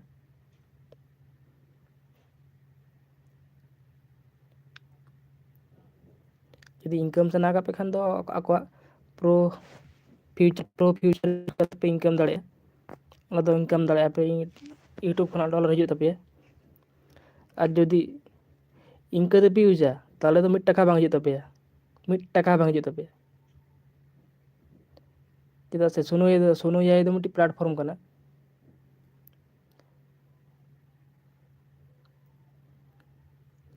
ᱟᱨ ᱡᱩᱫᱤ ᱯᱚᱭᱥᱟ ᱮᱢ ᱠᱟᱛᱮ ᱤᱭᱩᱡᱽ ᱯᱮ, ᱠᱳᱱᱳ ᱯᱨᱚᱵᱞᱮᱢ ᱵᱟᱝ ᱦᱩᱭᱩᱜ ᱛᱟᱯᱮᱭᱟ, ᱟᱯᱮᱭᱟᱜ ᱤᱭᱩᱴᱩᱵᱽ ᱪᱮᱱᱮᱞ ᱦᱚᱸ ᱢᱚᱱᱮᱴᱟᱭᱤᱡᱚᱜ ᱛᱟᱯᱮᱭᱟ ᱯᱩᱨᱟᱹ᱾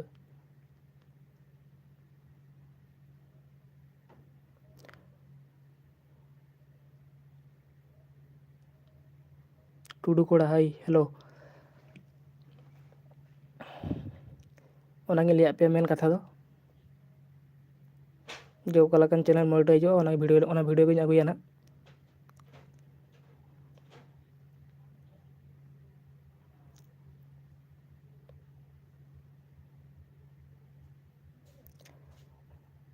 ᱵᱷᱟᱜᱤ ᱜᱮ ᱢᱤᱱᱟᱹᱧᱟ, ᱟᱢ ᱪᱮᱫ ᱞᱮᱠᱟ ᱢᱮᱱᱟᱜ ᱢᱮᱭᱟ ᱞᱟᱹᱭ ᱛᱟᱞᱟᱝ ᱢᱮ? ᱚᱠᱟ ᱠᱷᱚᱱᱮᱢ ᱞᱟᱹᱭᱮᱜᱼᱟ ᱠᱚᱢᱮᱱᱴ ᱨᱮ ᱞᱟᱹᱭ ᱢᱮ?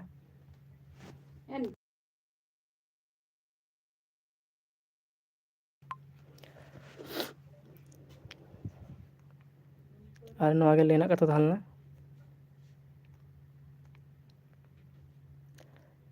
ᱟᱨ ᱞᱚᱜᱚᱱ ᱞᱟᱭᱤᱵᱷ ᱨᱮ ᱦᱤᱡᱩᱜ ᱯᱮ᱾ ᱚᱠᱟᱧ ᱵᱟᱲᱟᱭᱟ ᱚᱱᱟ ᱫᱚᱧ ᱞᱟᱹᱭ ᱟᱯᱮᱭᱟ, আর হল কলকাতা বাঙা। ভালো। ᱚᱠᱟ ᱠᱷᱚᱱᱮᱢ ᱞᱟᱹᱭᱫᱟ? ᱴᱩᱲᱩᱜᱚᱲᱟ।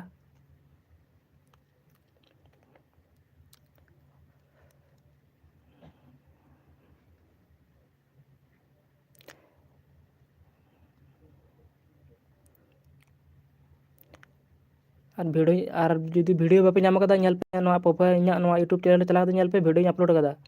ᱡᱮ ᱚᱠᱟ ᱞᱮᱠᱟᱛᱮ ᱥᱩᱱᱩᱭᱟᱭ ᱠᱚᱵᱷᱟᱨ ᱥᱚᱝ ᱛᱮᱭᱟᱨᱚᱜᱼᱟ ᱢᱮদিᱱᱤᱯᱩᱨ।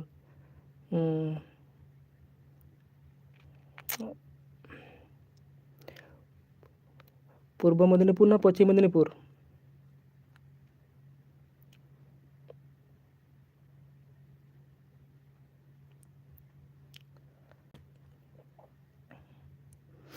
ᱚᱠᱟ ᱞᱮᱠᱟᱛᱮ আপলোড ᱠᱟᱹᱫᱟᱹᱧ, ᱵᱷᱤᱰᱤᱭᱳ ᱟᱯᱞᱳᱰ ᱠᱟᱹᱫᱟᱹᱧ, ᱧᱮᱞ ᱛᱟᱵᱚᱱ ᱯᱮ ᱪᱟᱞᱟᱣ ᱠᱟᱛᱮ ᱱᱟᱦᱟᱜ ᱚᱠᱟ ᱞᱮᱠᱟᱛᱮ ᱮ ᱥᱚᱝ ᱛᱮᱭᱟᱨᱚᱜᱼᱟ, ᱮ ᱠᱚᱵᱷᱟᱨ ᱥᱚᱝ ᱚᱱᱟᱧ ᱟᱯᱞᱳᱰ ᱠᱟᱫᱟ ᱵᱷᱤᱰᱤᱭᱳ। ᱟᱨ ᱚᱠᱚᱭ ᱠᱚᱯᱮ ᱠᱚᱢᱮᱱᱴ ᱞᱮᱫᱟ ᱪᱮᱫ ᱥᱚᱝ ᱵᱟᱝ ᱚᱸᱰᱮ ᱪᱟᱞᱟᱣ ᱠᱟᱛᱮ ᱥᱚᱝ ᱵᱟᱝ ᱟᱯᱞᱳᱰᱚᱜ ᱠᱟᱱ ᱛᱟᱯᱮᱭᱟ, আর ᱩᱱᱠᱩ ᱠᱚ ᱦᱤᱡᱩᱜ ᱯᱮ পশ্চিম মেদিনীপুর। আচ্ছা পশ্চিম মেদিনীপুর, বেলদাম আঁᱡᱚᱢ ᱠᱟᱫᱟ? বেলদা, ᱤᱧ ᱫᱚ বেলদা ᱠᱷᱚᱱᱤᱧ ᱞᱟᱹᱭᱫᱟ।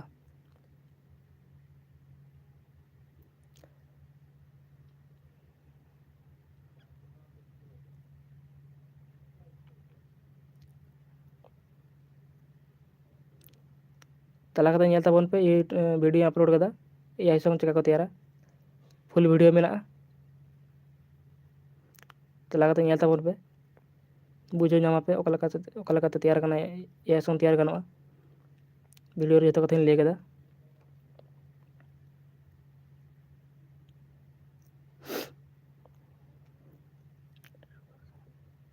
ᱡᱩᱫᱤ ᱵᱷᱤᱰᱤᱭᱳ ᱧᱮᱞ ᱧᱮᱞ ᱛᱮ ᱛᱮᱭᱟᱨ ᱟᱯᱮ,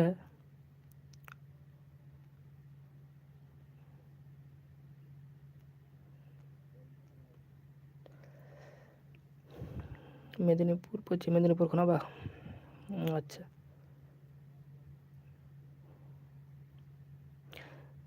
আমার বাড়ি হচ্ছে বেলদা। বেলদা জানো?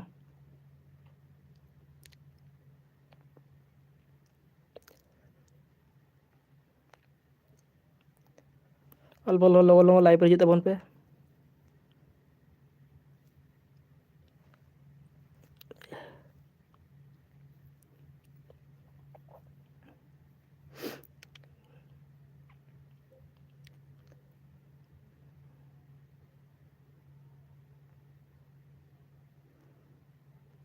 লগে লাইভ রে বলুন ᱛᱟᱵᱚᱱ ᱯᱮ,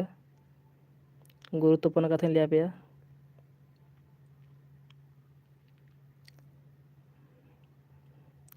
আর অকᱚᱭ ᱠᱚᱯᱮ ᱠᱚᱢᱮᱱᱴ ᱞᱮᱫᱟ ᱵᱷᱤᱰᱤᱭᱳ ᱨᱮ, অᱠᱚᱭ ᱠᱚᱯᱮ ᱠᱚᱢᱮন্ট ᱞᱮᱫᱟ ᱵᱷᱤᱰᱤᱭᱳ ᱨᱮ,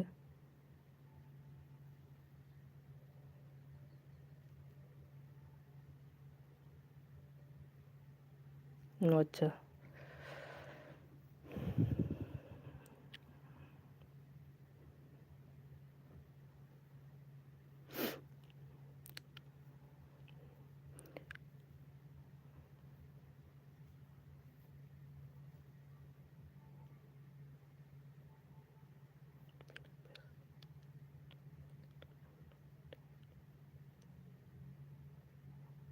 অবশ্যই গানোᱜᱼᱟ, ᱪᱮᱫᱟᱜ ᱵᱟᱝ ᱜᱟᱱᱚᱜᱼᱟ? বিনা ফেস তে কার্টুন ভিডিও গানোᱜᱼᱟ, ᱪᱮᱫᱟᱜ ᱵᱟᱝᱟ?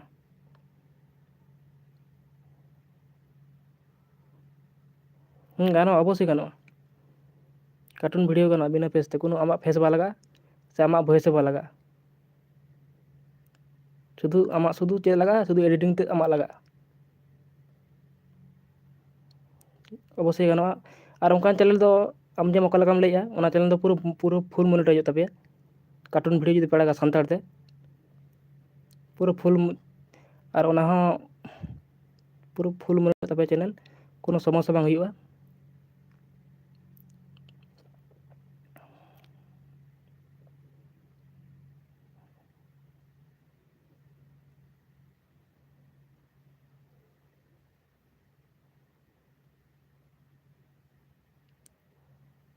कार्टून रोस्टिंग वीडियो चिकाते गानोगा अवश्य गानोगा।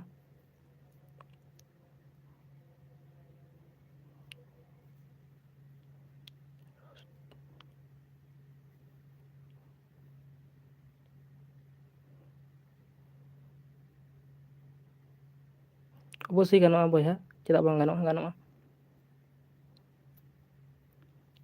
हाँ नौकान चैनल मा मोनेटाइज करना अड़ी गई नेल मोनेटाइज करना बिना फेस तो वीडियो में बिना फेस वीडियो रोस्टिंग वीडियो के बिना बिना फेस तहना और माने वॉइस एआई के माने एआई तक वॉइस तैयार हुआ शुद्ध आमा चे लगा शुद्ध ऑल हुई तमा लिरिक्स ऑल करते वॉइस हुई तमा तारपरे उनागे कार्टून ते तैयार हुई तमा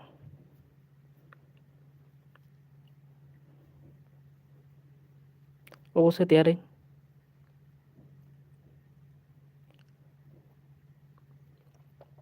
आजम चैनल को फुल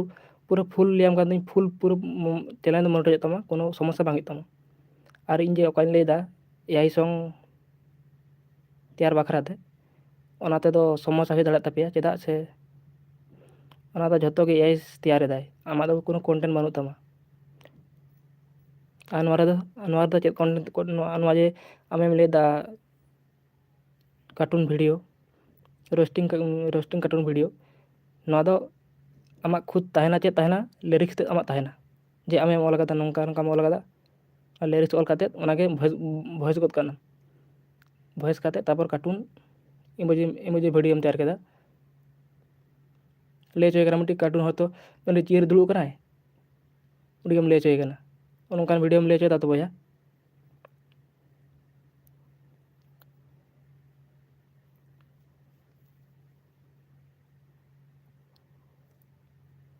मैंने चेयर में हर दुड़ू कना कार्टून इमोजी लेका के उनी के रोड दा और रोड माने हुई कना चेद उनकुआ कमेंट के वॉइस करते पढ़ावाय नोंकान वीडियो ले चेद तो ओंकान वीडियो तो गानोगा अवश्य गानोगा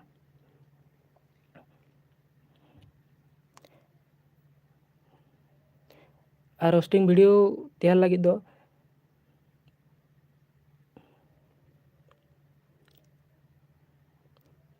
नोंकान हाँ गानोग गया अवश्य गानोगा चेदा बांग गानोगा गानोगा और ओंकान चैनल दो कोनो समस्या बांग तपेया चैनल पूरा मोनेटाइज फुल मोनेटाइज तपे चैनल और वाच टाइम हो भागी के जुदी मिट्टी वीडियो वायरल लगना ताले दो वाच टाइम हो तपे भागी के और ओना को मा उनका 30 सेकंड 40 सेकंड ओना वीडियो उनका बांग करना ओना मा मिनिमम 5-6 मिनट में तहन गया उनकान वीडियो में ओना खोना के भागी वाच टाइम नामा पे उनकान वीडियो अपलोड पे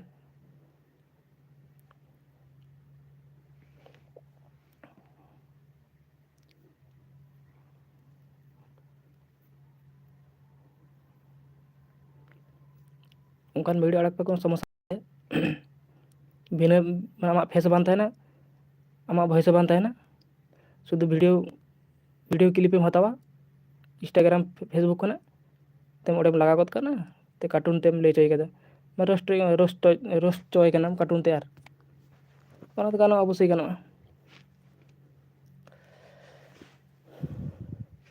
और इन ओका लेकान लेदा ओना एआई सॉन्ग तैयार करते दो चैनल दो बांग मोनेटाइज तपेया और नवा जे ओकाम ले चोयदा फ्री ते यूज लेखान कोनो समस्या बांग तमा अवश्य गानोगा इंस्टाग्राम रेन छापरी रोस्ट भागी गानोगा कोनो समस्या बांग हुआ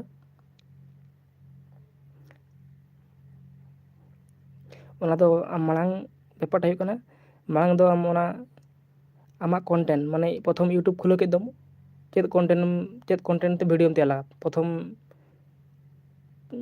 मन नेल तमा जे नवा कंटेंट ते वीडियो तैयार ते इन कंटेंट ते यूट्यूब खुलो के दम नावाना ते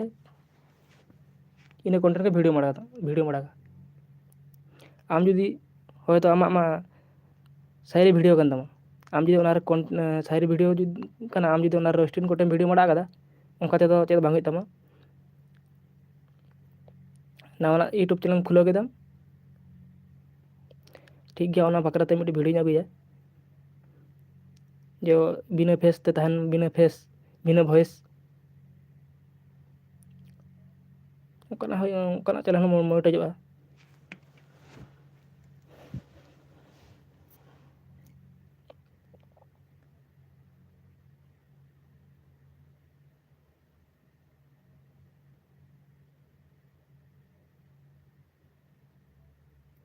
अगुई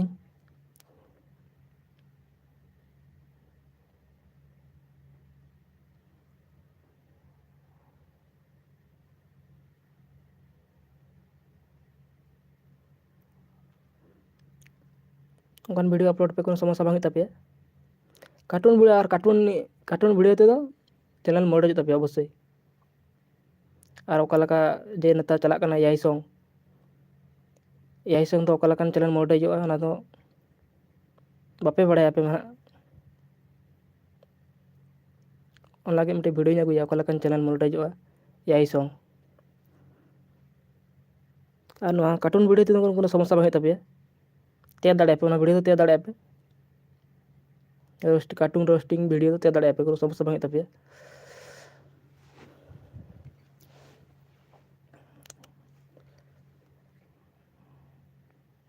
और ओकालका ट्यूटोरियल्स लगा ले ताबन पे कमेंट रे उनका गिन अगुई ताबना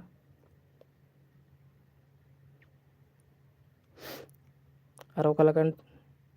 ट्यूटोरियल्स लगा और ओकालकान वीडियो बेनाव सना पे ले ताबन पे कमेंट रे उनका वीडियो गिन अगुया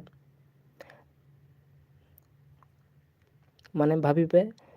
जे माने किछु इनकम दरकार यूट्यूब रे तो इनकम तो बाको हिजो कोयो जतो के इनकम चाहिए इन चेदा आम चेदा इनकम ओकालकाते इनकम हिजुआ उनकान वीडियो अगु पे बेफालतू वीडियो अगु कोनो लाभ बांग हुआ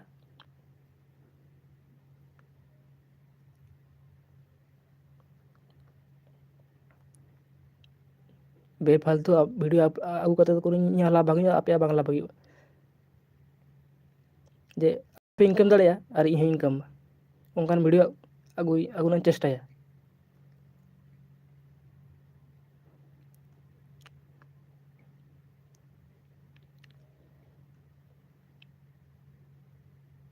ठीक गया हिजुआ बोया अपेक्षाय में उनकान वीडियो हिजुआ आम ओकालकान वीडियो ले चेद दो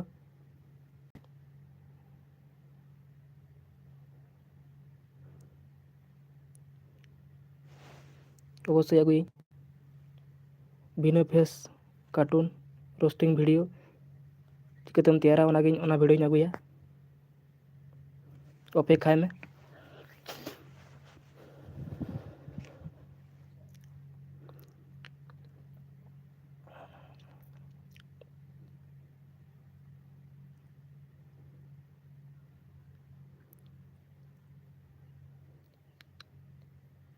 और यूट्यूब रे जो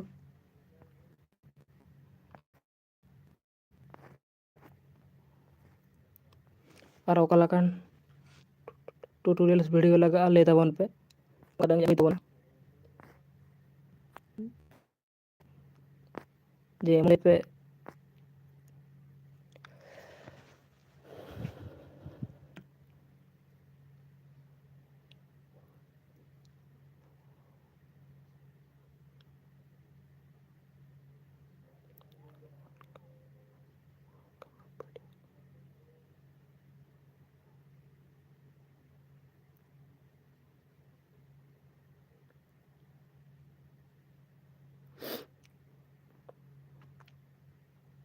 और रोस्टिंग को नहीं बुझ दाड़े और किंतु इन्ना खराब वीडियो आलम अपलोडा जे आमाग चैनल रे रिच कंटेंट दाड़े जे आम कॉमेडी सहित वीडियो तैयार में कोनो समस्या बांग तमा बाखान दो यूट्यूब रे रिच कंटेंट दाड़े बोया जे गलत वीडियो आलम अपलोडा गलत वीडियो अपलोड माने जे एमन वीडियो अपलोड में जेमन हड़ को लांदाय मा कॉमेडी टाइप वीडियो अपलोड में कार्टून वीडियो कोनो समस्या बांग तमा 100% चैनल पूरा मोनेटाइज तमा अना दो मोनेटाइज नोंकान चैनल नोंकान यूट्यूब दो मोनेटाइज करना नेल हुई कदे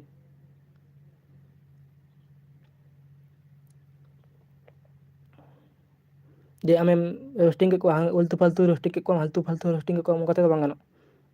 उनका ते रिच कंटेंट दाड़े एमन वीडियो तैयार जे कॉमेडी मान कॉमेडी साइज वीडियो तैयार केदा अपलोड केदा माने ठीक गया और इन बेड लैंग्वेज हो यूज बांग गानो यूट्यूब रे दो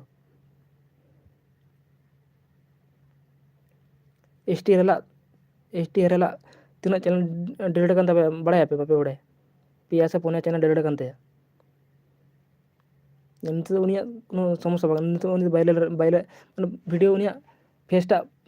जे मेना तया बाइरे रे मेना तया नित को जदि यूट्यूब चैनल खुलाव का नित गे सब्सक्राइबर को हिजुआ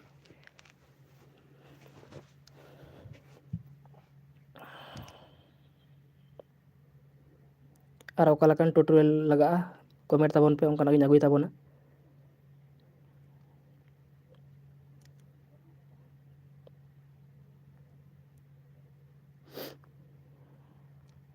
जे नौकान वीडियो लगा नौकान वीडियो अगुई में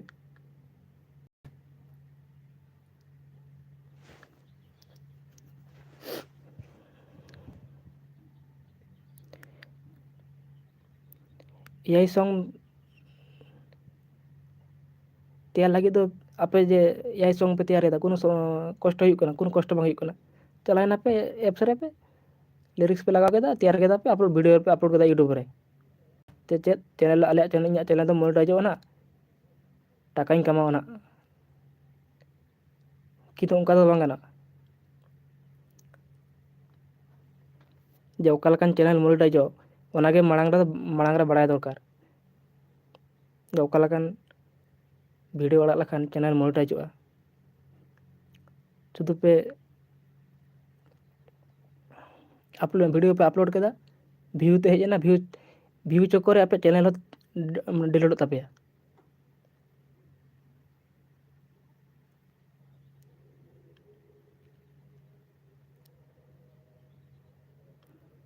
दो कहीं में से चांदो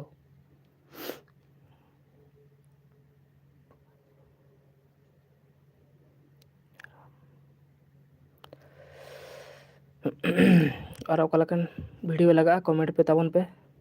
नौकान वीडियो अगुई में अगुना चेष्टाया 100% चेष्टाया अगुना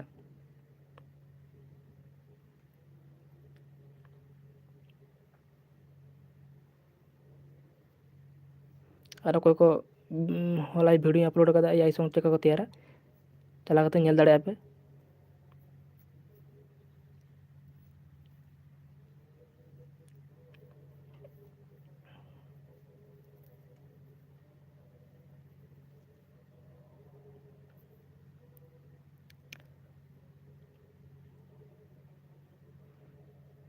उनका वीडियो अगुया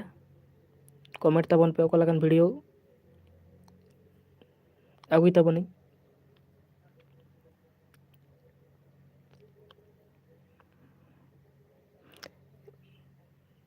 जे ओका कमेंट पे जे यूट्यूब खना किछु कमाओ गानो उनकान वीडियो अगुना चेष्टाया बिना फेस तहना आपे कोनो चेत बान तहना आपे फेस बान तहना आपे चेत बान तहना शुधु वॉइस ते तहना एआई ते तहना वॉइस आपे लिरिक्स तहना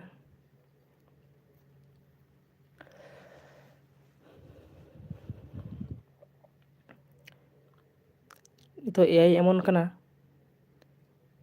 तो एआई ते झतो गानोक कना नितोग AI ते सेरेंग उडुक गानोग कना झोतो गानोग कना AI ते झोतो गानोग कना ओका जे बांग गानोग कना AI ते लई बाम दाड़ेया तो एमन AI एमन मिट्टी प्लेटफॉर्म कना झोतो गानोग कना AI ते मांग मांग दो AI ते सेरेंग संताल सेरेंग तैयार बांग गानना नितोग संताल सेरेंग AI ते तैयार गानोग कना नितोग तिनागटा आगायना AI लई ताबोन पेसे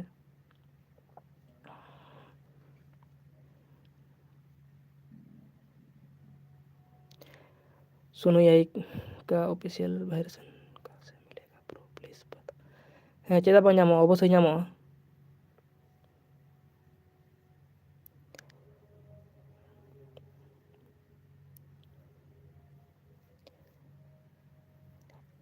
बोया ओना दो बाको आड़ा आगदा नित दबिज बाको आड़ा आगदा चेदा ओना फ्री ते बाको यूचुआ बेपटा नो आजम में सुनो AI दो एमन जिनिस कना फ्री ते बाको यूचुआ मोडे पैसा मारा काते यूज में कोनो प्रॉब्लम बांग हुई तमा प्रो वर्जन हिजुआ प्रो वर्जन हिजुआ पैसा मारा काते यूज में 850 टाका मी मास लगी यूज में आ सेरेंग तैयार में आमा सेरेंग पूरा मोनेटाइज तमा यूट्यूब चैनल मोनेटाइज पूरा 100% गारंटी मा मिया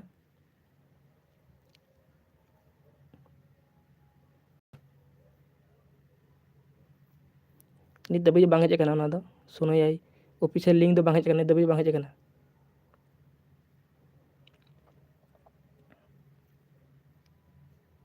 पैसा दो मारा हुई तमा बोया बाकन दो आमा यूट्यूब चैनल बाम मोनेटाइज तमा और मिट टाका बाम कामा दाड़ेया नोगे मेन कथा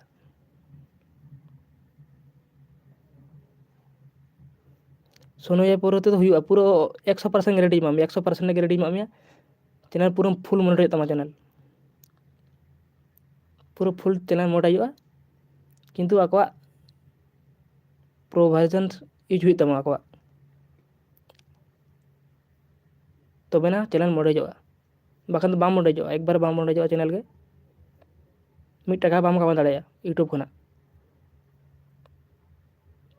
चैनल मा बाम मोनेटाइज तमा बड़े कथा के तारपरे जुदी माड़ा कदा वीडियो रिच कंटेंट हिजुग तमा रिच कंटेंट माने आमा चैनल पूरा डिलीट तमा पूरा जिंदगी झाड़ो तमा उनका तो आलपा अड़ागा माड़ांग रे बाड़े कते के सेरेंग पे तैयारा ठीक गया ओना दो उनका अड़ीगान सेरेंग माने चैनल मोनेटाइज डिलीट अकन तकवा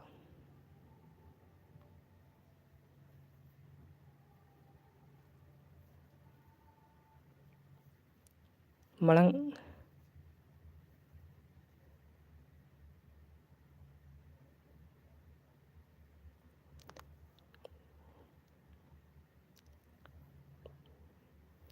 इन तो पैसा मारा कदा इन पैसा मारा कते यूज दा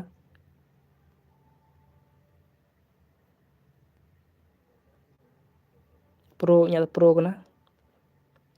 पैसा मारा कते यूज दा कोनो समस्या बांग हुआ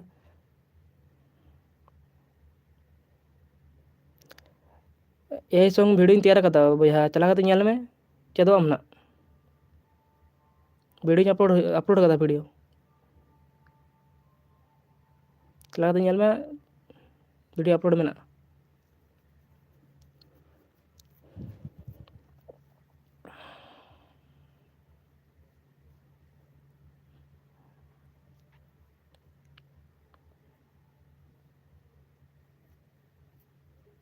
फुल वीडियो अपलोड मेना नेल ताबन पे फुल वीडियो अपलोड मेना चला कते नेल ताबन पे अवश्य ब्रो चैनल पूरा फुल मोनेटाइज तमा पैसा मारा कते यूजा आ जुदी फ्री तेम यूजा ताहले चैनल बाम मोनेटाइज तमा चेदा से सुनो AI प्लेटफॉर्म दो फ्री ते बाय यूचुआ पैसा मारा कते यूज में आमा चैनल मोनेटाइज तमा एवं यूट्यूब खना किछु डॉलर हिजुग तमा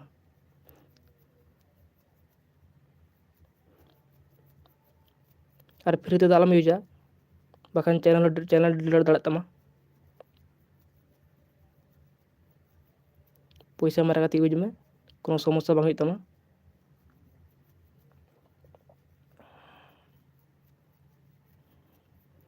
पैसा मारा कते यूज जुदे से ओना कंटेंट बनाम जे ना वीडियो सॉन्ग एम तैयार दा ओना नि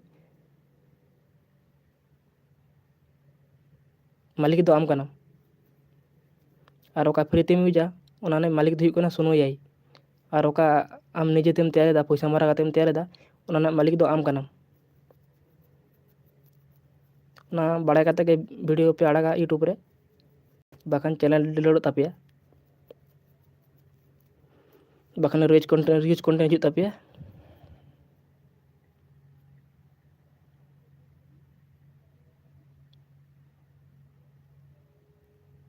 चैनल लिंक बोया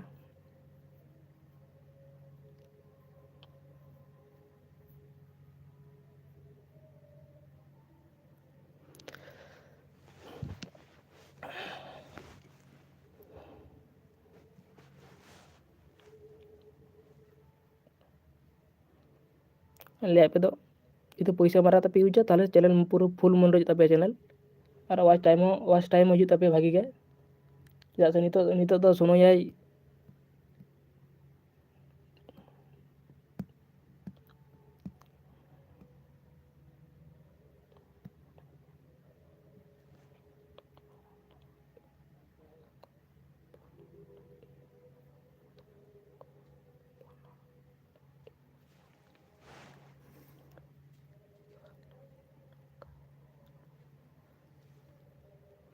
ओनागिन ले पे कना फ्री ते आलो पिज ताबोना जे कोई को होय तो चैनल मोनेटाइज अकन ता चैनल मोनेटाइजर मेना उनको आपे बिले हापे इन वीडियो अपलोड लगे दे सेरेंग वायरल रे मेना वायरल रे मुझे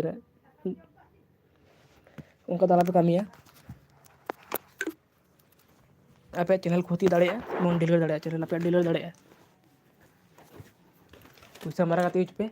कोनो समस्या बांग हुई तापे।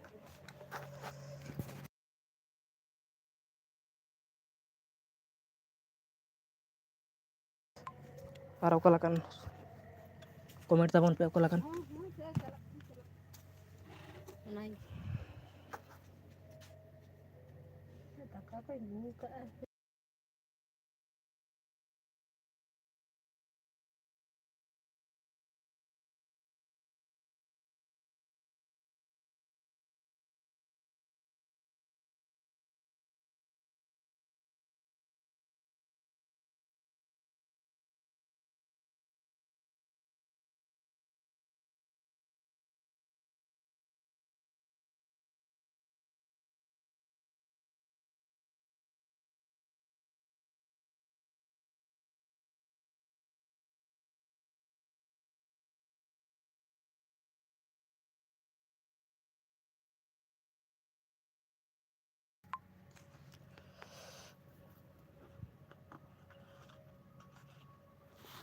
इन दो वेस्ट बेंगल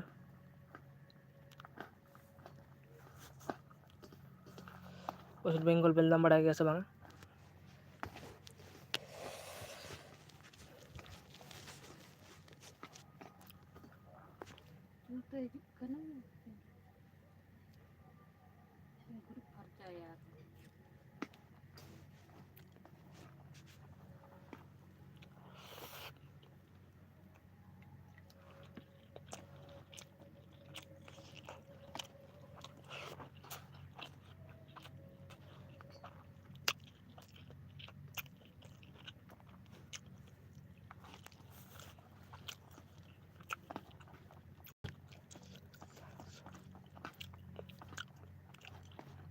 ओकालाकान वीडियो लगा ले ताबन पे ओनकान आगुना चेष्टाया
ᱚᱠᱟ ᱞᱮᱠᱟᱱ ᱵᱷᱤᱰᱤᱭᱳ ᱞᱟᱜᱟᱜ ᱞᱟᱹᱭ ᱛᱟᱵᱚᱱ ᱯᱮ ᱠᱚᱢᱮᱱᱴ ᱠᱟᱛᱮ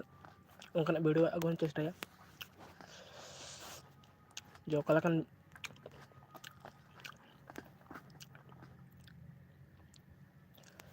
ᱚᱠᱟ ᱞᱮᱠᱟᱱ ᱵᱷᱤᱰᱤᱭᱳ ᱛᱮ ᱤᱱᱠᱟᱢ ᱯᱮ ᱫᱟᱲᱮᱭᱟᱜᱼᱟ।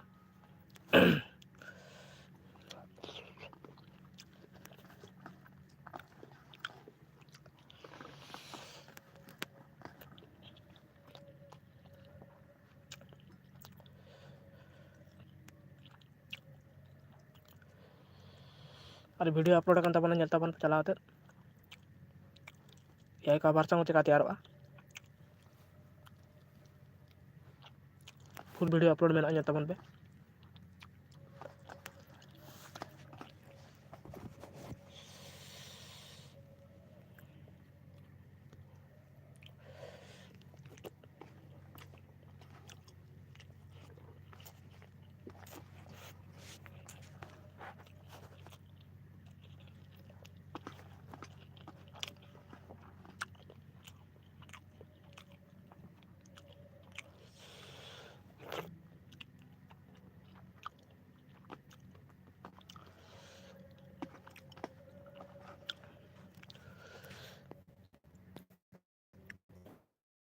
ᱚᱠᱟ ᱞᱮᱠᱟᱱ ᱵᱷᱤᱰᱤᱭᱳ ᱞᱟᱜᱟᱜᱼᱟ ᱞᱟᱹᱭ ᱛᱟᱵᱚᱱ ᱯᱮ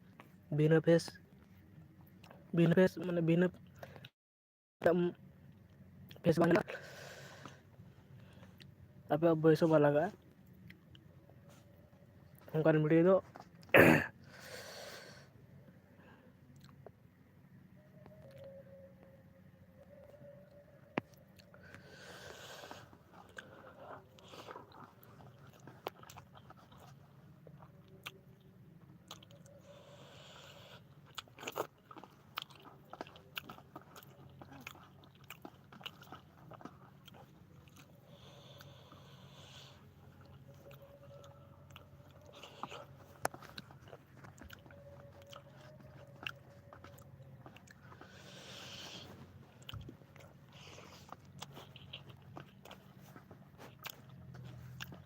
ᱵᱷᱤᱰᱤᱭᱳ ᱟᱹᱜᱩ ᱨᱮᱱᱟᱜ ᱤᱧ ᱪᱮᱥᱴᱟᱭᱟ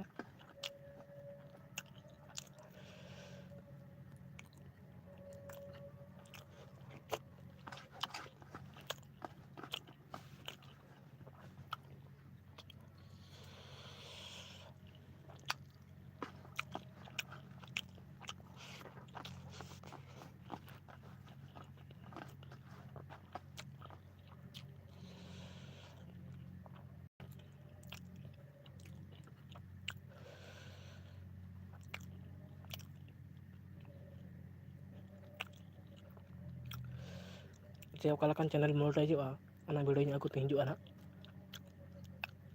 ᱱᱤᱭᱟᱹ ᱯᱚᱨᱮᱱᱟᱜ ᱵᱷᱤᱰᱤᱭᱳ ᱨᱮ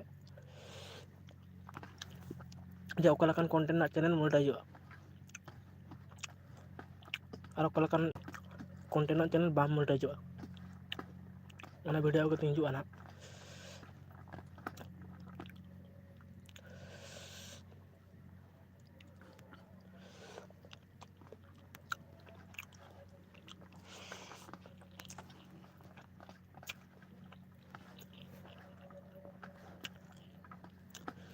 ᱤᱭᱩᱴᱩᱵᱽ ᱫᱚ ᱪᱟᱭ ᱡᱮ ᱟᱢᱟᱜ ᱯᱷᱮᱥ ᱛᱟᱦᱮᱱ ᱢᱟ ᱵᱷᱤᱰᱤᱭᱳ ᱯᱷᱮᱥ ᱵᱟᱠᱷᱟᱱ ᱵᱷᱚᱭᱮᱥ ᱛᱟᱦᱮᱱ ᱢᱟ ᱟᱢᱟᱜ ᱱᱤᱡᱮᱨ ᱟᱨ ᱪᱮᱫ ᱫᱚ ᱵᱟᱝ ᱟᱢᱟᱜ ᱡᱩᱫᱤ ᱚᱠᱟᱴᱟᱜ ᱵᱟᱝ ᱛᱟᱦᱮᱱᱟ ᱛᱟᱦᱚᱞᱮ ᱪᱤᱠᱟᱹᱛᱮ ᱮᱢᱚᱜᱼᱟ ᱢᱚᱱᱮᱴᱟᱭᱤᱡ ᱤᱭᱩᱴᱩᱵᱽ ᱫᱚ ᱪᱤᱠᱟᱹᱛᱮ ᱮᱢᱚᱜᱼᱟ ᱢᱚᱱᱮᱴᱟᱭᱤᱡ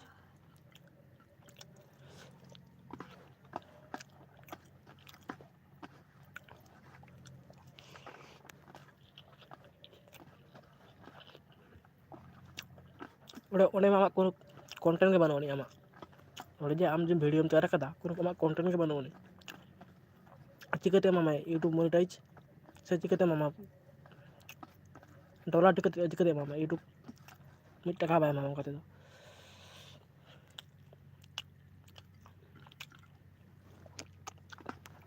ᱟᱢᱟᱜ ᱠᱚᱱᱴᱮᱱᱴ ᱛᱟᱦᱮᱱ ᱢᱟ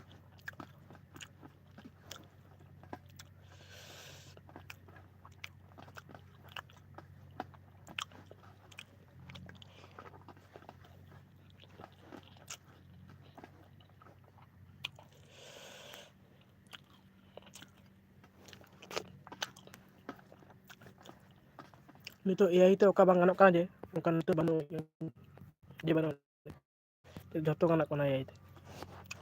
ᱵᱷᱤᱰᱤᱭᱳ ᱛᱮᱭᱟᱨ ᱜᱟᱱᱚᱜᱼᱟ ᱮᱟᱭ ᱛᱮ ᱚᱱᱟ ᱵᱟᱲᱟᱭ ᱜᱮᱭᱟ ᱯᱮ ᱡᱚᱛᱚ ᱦᱚᱲ ᱜᱮ AI ᱛᱮ ᱵᱷᱤᱰᱤᱭᱳ ᱛᱮᱭᱟᱨ ᱜᱟᱱᱚᱜᱼᱟ ᱢᱟᱲᱟᱝ ᱵᱟᱲᱟᱭ ᱛᱟᱦᱮᱸ ᱵᱚᱱ AI ᱛᱮ ᱵᱷᱤᱰᱤᱭᱳ ᱛᱮᱭᱟᱨ ᱜᱟᱱᱚᱜᱼᱟ ᱱᱤᱛᱚᱜ ᱵᱚᱱ ᱵᱟᱲᱟᱭᱟ ᱪᱮᱫ AI ᱛᱮ ᱥᱚᱝ ᱛᱮᱭᱟᱨ ᱜᱟᱱᱚᱜ ᱠᱟᱱᱟ ᱵᱷᱤᱰᱤᱭᱳ ᱠᱷᱚᱱᱟᱜ ᱥᱚᱝ ᱮᱱᱟ ताहले नितो AI टा तीना गुरुत्वपूर्ण कना सॉन्ग तैयार गनोग कना AI ता सिंगर को चेक को चिके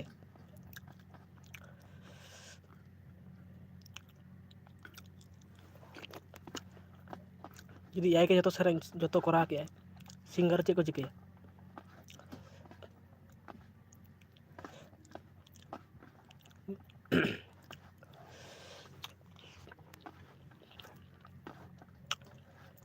एमन AI सर उड़ुक कना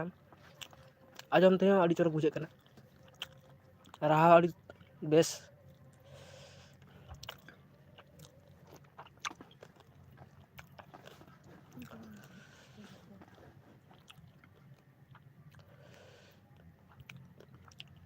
मारे मारे सेरेंज को नामा तक उड़ुक AI ते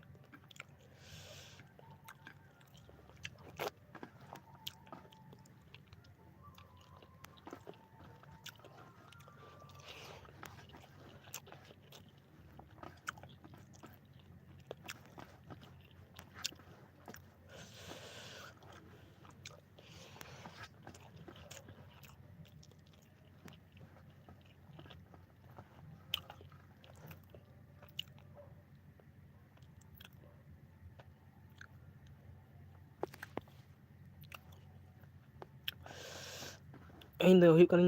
वेस्ट बंगाल बेलदा और आम दो का खरम लेया ले तालंग में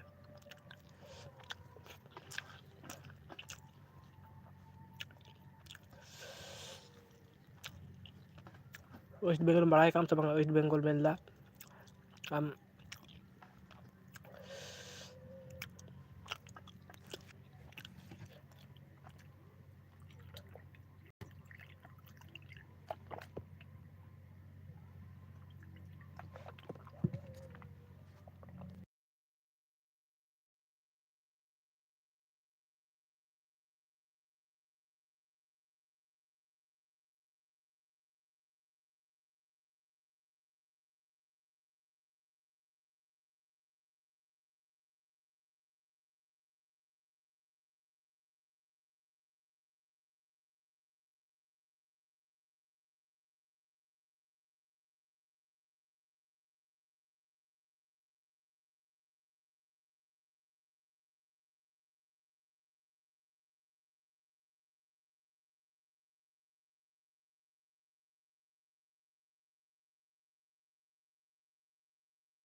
अच्छा दिनाजपुर कम लेदा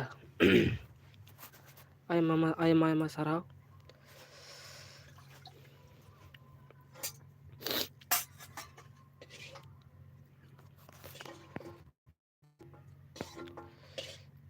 और काटी ले पे ओकालाकान ट्यूटोरियल वीडियो ᱧ अगले वीडियो उनका वीडियो भी हिजुआ कमेंट करते लेता बोन पे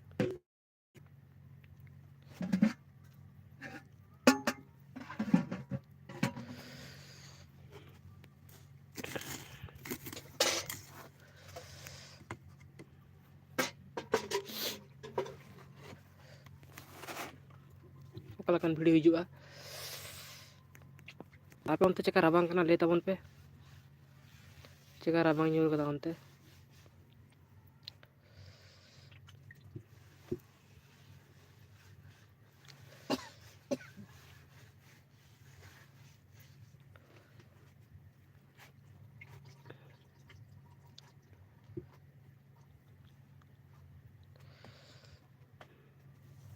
और ओकालाकान वीडियो अगुया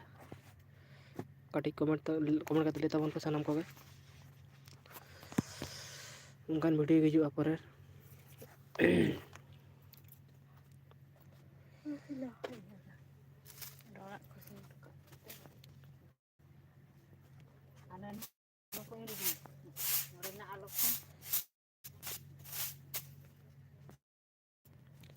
और को वीडियो बापे नेल कदा तबे सोना वीडियो अपलोड कदा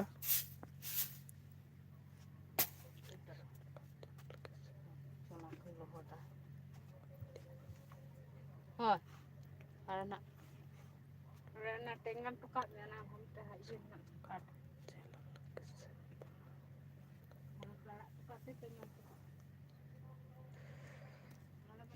ठीक गया AI सॉन्ग चैनल चेका बेचारा और मिट्टी ठीक गेम कमेंट कदा बया मांग रे AI सॉन्ग ना जे आम जे AI सॉन्ग एम तैयार दाम प्रथम खना ओना कंटेंट बाछा तमा तो ओना कंटेंट बाछा करते यूट्यूब मिट्टी चैनल खोलो तमा जे नवा कंटेंट ते आड़ा वीडियो आड़गा AI शुद्ध AI वीडियो ही आड़गा कंटेंट बाछा करते वीडियो मिट्टी आ गया ठीक है ताले अपेक्षा तहन में वीडियो अपलोडा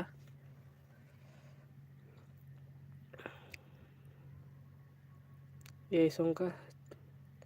चैनल कैसे बनाए उसका वीडियो बनाओ ठीक है अगुए वीडियो अपेक्षा तहन में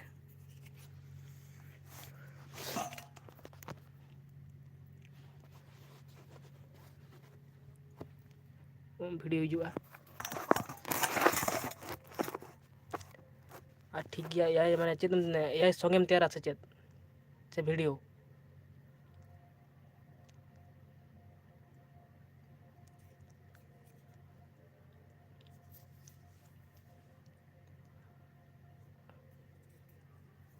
और बहा जुदी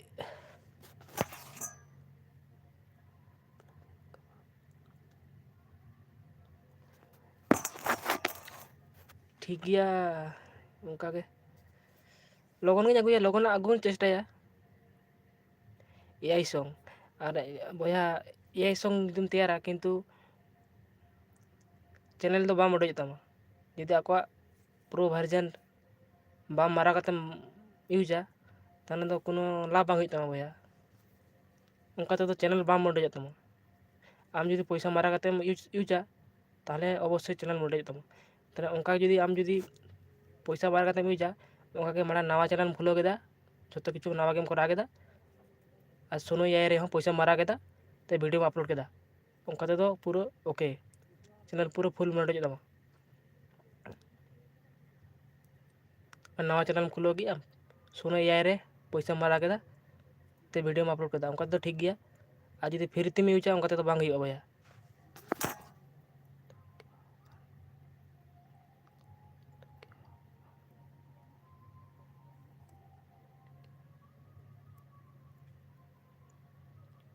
लिया बया जदि पैसा मार कतेम यूजा ताले तो चैनल मुडे तमा कोनो प्रॉब्लम बांग तमा 100% चैनल मुडे तमा 100% गारंटी मा में आज जदि पैसा बाम मारा कतेम यूजा ताले तो उनका तो बांग तमा शुद्ध व्यू ते हिजू तमा कमेंट हिजू तमा और लाइक हिजू तमा इन छाड़ा तो कोनो लाभ बांग तमा आम पैसा किछु पैसा खर्च करते जदि चैनल नवा चैनल लाला केदा तो किछु पैसा खर्च है ना 1000 1500 सोनो AI रे पैसा मारा केदा ते वीडियो अपलोड केदा 100% चैनल मोटे तमा मिनिमम मी मास रे चैनल मोटे तमा जदि उनका मारावा चेदा से जखन सोनो AI रे पैसा मारा कतेम यूजा से आमा सेरेंग पूरा ग्रो तमा उनका के पेया पुने सेरेंग आड़ा पुरे आमा चैनल पूरा ग्रो तमा चेदा से तो पैसा मारा कतेम यूज दा और ओका को फ्री तेम यूजा ओना को तो कोनो लाभ बांग तमा और तो वीडियो आड़ा तम थका चाबा वीडियो ओकारे हयतो मिट्टी 20,000 25,000 हिजुआ व्यू उन्हें बेसी बांग हिजुआ ओका इन लियाम कना पैसा मारा ती यूज में कोनो प्रॉब्लम बांग तमा आमा व्यू हिजुआ और चैनल मोटे तमा ना तो सोनो AI के ले चो कदा जे पैसा मारा यूज पे और यूट्यूब प्लेटफॉर्म रे आड़क पे पैसा पे इनकम दाड़े आज के ले चो कदाय आप जो फ्री ते यूजा कोनो लाभ बांग तपे एकमात्र व्यू हजू तपे कमेंट हजू तपे लाइक हजू तपे और आप सब्सक्राइब को बढ़ा तपे लाभ चेद तपे लाभ हन तपे आपे जुदी इनकम सना का पे पैसा खरच के पे किचु मारा के पे सोना यार रे यूट्यूब नवा यूट्यूब चैनल खोलो के पे तारपरे वीडियो अड़क पे से कोनो समस्या बांग तपे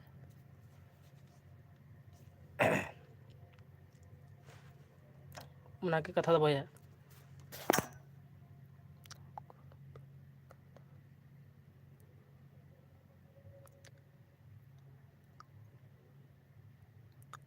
बेपार जुदी चैनल जुदी मोनेटाइज सना का पे ताले दो लिया पे उनका के जुदी करा खाने पे अवश्य चैनल आपे मोनेटाइज तपे एवं टाका पे कमा दाड़े यूट्यूब खना और जुदी अको को फ्री ते यूजिया उनका तो कोनो लाभ बांग हजू तपे चेदा से सोनू याई दो फ्री ते सॉन्ग तैयार लखान दो यूट्यूब जुदी यूट्यूब रे मड़ागा ना दो 1 टाका बाम नामा और जुदी ओका पैसा मारा करते पे यूजा ओना दो आमेम नामा किछु एमा को खान किछु एमा को हाई दादा है बोलो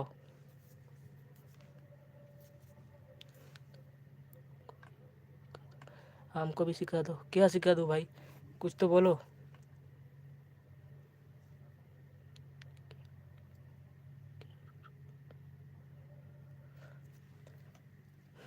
हेलो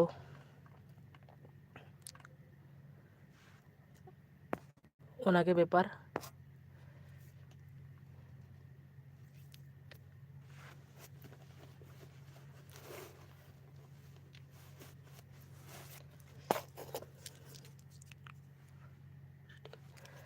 सुनो ये कवर एडिटिंग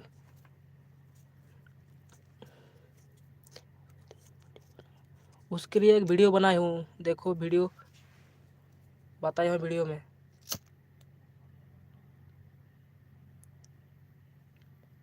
यह सॉन्ग कैसे बनाए वीडियो अपलोड कर चुका हूँ देखो वीडियो देखो आपका काम आएगा वीडियो देखो सुनो यही कवर सॉन्ग कैसे एडिट करें ठीक है वीडियो बना चुका हूँ मैं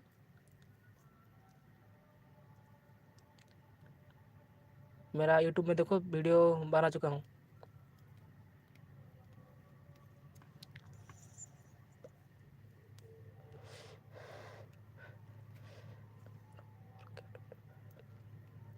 आर चेत ट्यूटोरियल्स वीडियो लगा तपया कमेंट करते लिंक पे उनकान वीडियो अगुना चेष्टा दाबोना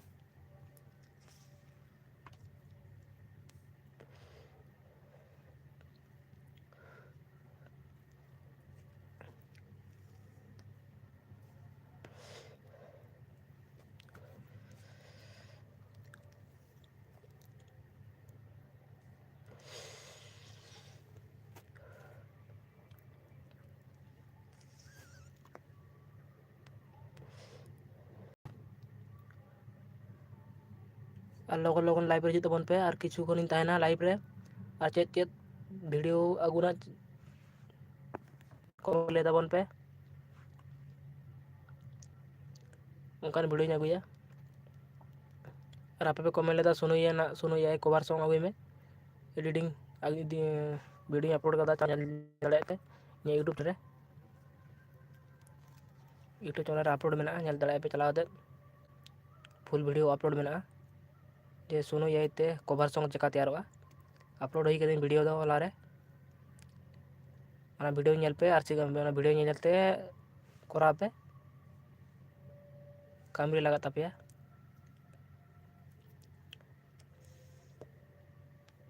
और उना वीडियो अड़ी पांजा लेदा को जे सुनो ये कवर सॉन्ग चेका को तैयारा उना वीडियो अगू चलाते नेल दड़े पे यूट्यूब चैनल रे और अको पे नवा खान प्लीज चैनल सब्सक्राइब तबन पे नौका के नवा ये वीडियो ट्यूटोरियल अगू लगी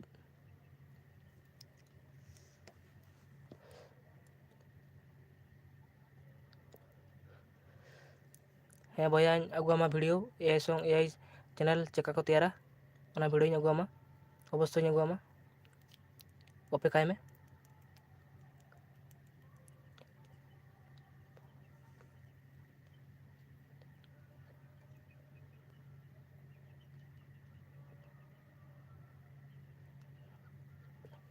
AI चैनल कैसे बनाए, ठीक गया ᱚᱱᱟ ᱨᱮᱱᱟᱜ ᱵᱷᱤᱰᱤᱭᱳᱧ ᱟᱹᱜᱩᱣᱟᱢᱟ।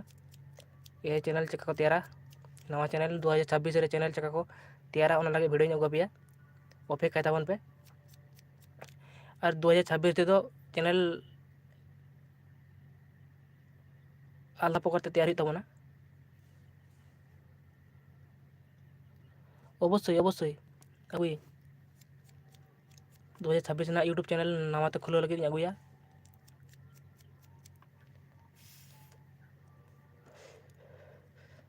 ᱟᱨ ᱡᱩᱫᱤ ᱪᱮᱱᱮᱞ ᱨᱮ ᱱᱟᱣᱟ ᱜᱮ ᱠᱷᱟᱱ ᱯᱞᱤᱡ ᱪᱮᱱᱮᱞ ᱥᱟᱵᱥᱠᱨᱟইᱵ ᱠᱟᱜ ᱢᱮ, ᱯᱚᱨᱮᱛᱮ ᱟᱢᱟᱜ ᱫᱚᱨᱠᱟᱨ ᱞᱟᱜᱟᱜᱼᱟ।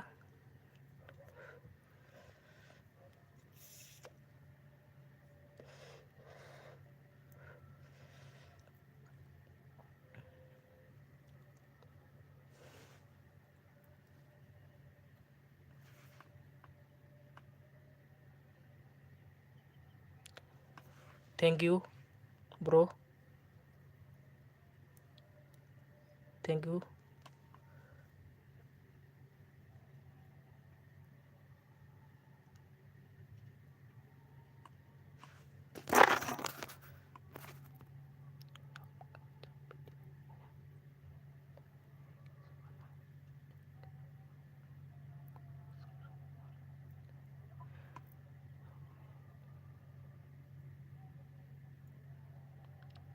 ठीक है ब्रो, थैंक यू।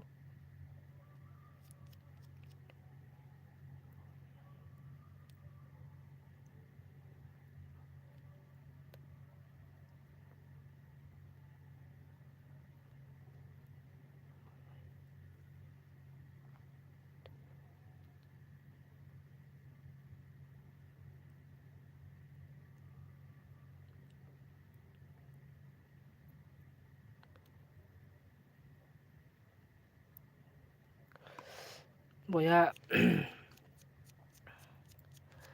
ᱥᱳᱱᱳ ᱤᱭᱟᱨ ᱪᱟᱞᱟᱜ ᱢᱮ, ᱚᱸᱰᱮ ᱠᱷᱚᱱᱟᱜ ᱟᱢ ᱥᱚᱝ ᱟᱯᱞᱳᱰ ᱢᱮ, ᱥᱚᱝ ᱟᱯᱞᱳᱰ ᱞᱮᱠᱷᱟᱱ ᱜᱮ ᱟᱡ ᱛᱮᱜᱮ ᱥᱴᱟᱭᱞᱤᱥ ᱦᱤᱡᱩᱜᱼᱟ। ᱚᱱᱟ ᱥᱴᱟᱭᱞᱤᱥ ᱫᱚ ᱦᱩᱭᱩᱜ ᱠᱟᱱᱟ ᱢᱤᱭᱩᱡᱤᱠ ᱨᱮᱱᱟᱜ ᱥᱴᱟᱭᱞᱤᱥ ᱠᱟᱱᱟ, ᱚᱱᱠᱟᱱ ᱢᱤᱭᱩᱡᱤᱠ ᱚᱸᱰᱮ ᱚᱠᱟ ᱞᱮᱠᱟᱱ ᱢᱤᱭᱩᱡᱤᱠ ᱟᱯᱮ ᱠᱳᱱᱳ ᱥᱴᱟᱭᱞᱤᱥ ᱚᱞ ᱵᱟᱝ ᱦᱩᱭᱩᱜ ᱛᱟᱯᱮᱭᱟ, ᱟᱡ ᱛᱮᱜᱮ ᱥᱴᱟᱭᱞᱤᱥ ᱦᱤᱡᱩᱜᱼᱟ। ᱚᱸᱰᱮ ᱥᱮᱨᱮᱧ ᱯᱮ ᱟᱯᱞᱳᱰ ᱞᱮᱠᱷᱟᱱ ᱜᱮ ᱟᱡ ᱛᱮᱜᱮ ᱥᱴᱟᱭᱞᱤᱥ ᱦᱤᱡᱩᱜᱼᱟ।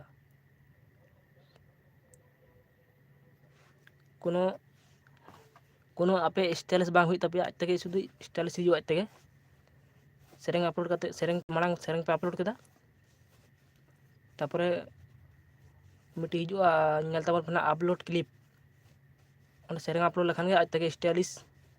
ᱟᱡ ᱛᱮᱜᱮ ᱴᱟᱭᱴᱮᱞ ᱦᱤᱡᱩᱜᱼᱟ। ᱥᱩᱫᱷᱩ ᱞᱤᱨᱤᱠᱥ ᱴᱟᱜ ᱜᱮ ᱞᱟᱜᱟᱣ ᱠᱟᱛᱮᱫ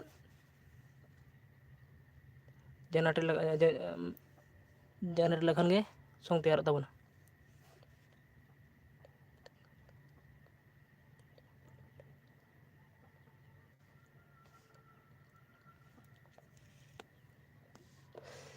यूट्यूब वीडियो अपलोड टाइम दादा, यूट्यूब वीडियो अपलोड टाइम ᱫᱚ ᱦᱩᱭᱩᱜ ᱠᱟᱱᱟ ᱟᱯᱮ ᱚᱠᱟ ᱞᱮᱠᱟ ᱚᱸᱰᱮ ᱥᱴᱩᱰᱤᱭᱳ ᱪᱟᱞᱟᱜ ᱟᱯᱮ, ᱚᱸᱰᱮ ᱪᱟᱞᱟᱜ ᱯᱮ ᱥᱴᱩᱰᱤᱭᱳ ᱨᱮ ᱧᱮᱞ ᱯᱮ ᱱᱟᱦᱟᱜ, ᱚᱸᱰᱮ ᱜᱮ ᱫᱮᱠᱷᱟᱣᱟᱭ ᱱᱟᱜ ᱛᱤᱱᱨᱮ ᱵᱷᱤᱰᱤᱭᱳ ᱟᱯᱞᱳᱰ ᱞᱮᱠᱷᱟᱱ ᱵᱷᱤᱭᱩ ᱵᱷᱟᱜᱤ ᱦᱤᱡᱩᱜᱼᱟ ᱮᱵᱚᱝ ᱧᱮᱞᱟᱠᱚ ᱰᱷᱮᱨ, ᱚᱸᱰᱮ ᱜᱮ ᱮᱢ ᱠᱟᱫᱟ ᱤᱭᱩᱴᱩᱵᱽ ᱥᱴᱩᱰᱤᱭᱳ ᱨᱮᱜᱮ ᱢᱮᱱᱟᱜᱼᱟ ᱵᱚᱭᱦᱟ, ᱚᱱᱟ ᱫᱚ ᱧᱮᱞ ᱛᱟᱵᱚᱱ ᱯᱮ, ᱚᱸᱰᱮ ᱥᱴᱩᱰᱤᱭᱳ ᱨᱮᱜᱮ ᱢᱮᱱᱟᱜᱼᱟ, ᱤᱭᱩᱴᱩᱵᱽ ᱥᱴᱩᱰᱤᱭᱳ ᱨᱮᱜᱮ, ᱛᱮ ᱚᱱᱟ ᱴᱟᱭᱤᱢ ᱛᱮ ᱵᱷᱤᱰᱤᱭᱳ ᱟᱯᱞᱳᱰ ᱯᱮ।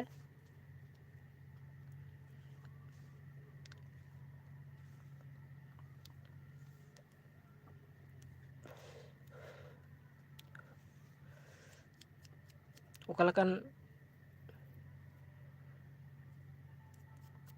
ᱴᱟᱭᱤᱢ ᱫᱚ ᱟᱯᱮ ᱴᱷᱮᱱ ᱜᱮ, ᱟᱯᱮᱭᱟᱜ ᱥᱴᱩᱰᱤᱭᱳ ᱜᱮ ᱢᱮᱱᱟᱜᱼᱟ। Thank you.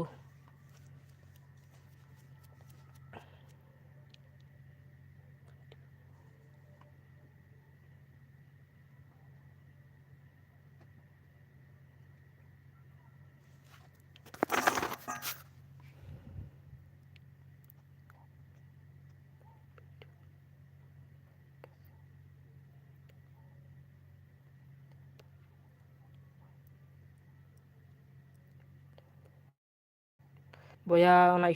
ᱥᱴᱩᱰᱤᱭᱳ ᱨᱮᱜᱮ ᱛᱟᱦᱮᱱᱟ นะᱚᱱᱟ ᱫᱚ ᱥᱴᱩᱰᱤᱭᱳ ᱨᱮᱜᱮ ᱛᱟᱦᱮᱱᱟ ᱛᱤᱨᱮ ᱵᱷᱤᱰᱤᱭᱳᱢ ᱟᱯᱞᱳᱰ ᱞᱮᱠᱷᱟᱱ ᱵᱟᱭᱨᱮ ᱢᱟᱱᱮ ᱵᱷᱤᱰᱤᱭᱳᱴᱟ ᱵᱷᱟᱜᱤ ᱦᱤᱡᱩᱜᱼᱟ ᱚᱸᱰᱮ ᱜᱮ ᱛᱟᱦᱮᱱᱟ นะᱚᱱᱟ ᱫᱚ ᱪᱟᱞᱟᱣ ᱠᱟᱛᱮ ᱥᱴᱩᱰᱤᱭᱳ ᱨᱮᱠᱚ ᱛᱟᱦᱮᱱᱟ ᱥᱴᱩᱰᱤᱭᱳ ᱨᱮ ᱪᱟᱞᱟᱜ ᱢᱮ ᱱᱟᱜ ᱧᱮᱞ ᱧᱟᱢᱚᱜᱼᱟ ᱚᱸᱰᱮ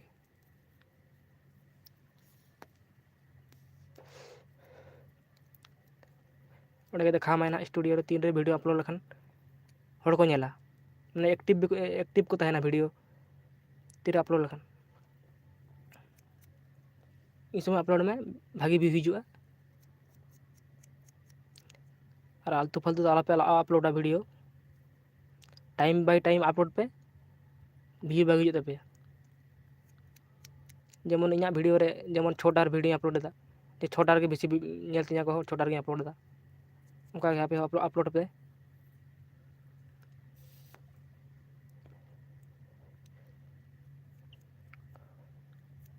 ᱚᱱᱟ ᱫᱚ ᱥᱴᱩᱰᱤᱭᱳ ᱨᱮᱜᱮ ᱡᱮᱡᱟᱨ ᱥᱴᱩᱰᱤᱭᱳ ᱨᱮᱜᱮ ᱢᱮᱱᱟᱜᱼᱟ ᱧᱮᱞ ᱛᱟᱵᱚᱱ ᱯᱮ ᱤᱭᱩᱴᱩᱵᱽ ᱥᱴᱩᱰᱤᱭᱳ ᱨᱮᱜᱮ ᱢᱮᱱᱟᱜᱼᱟ ᱚᱱᱟ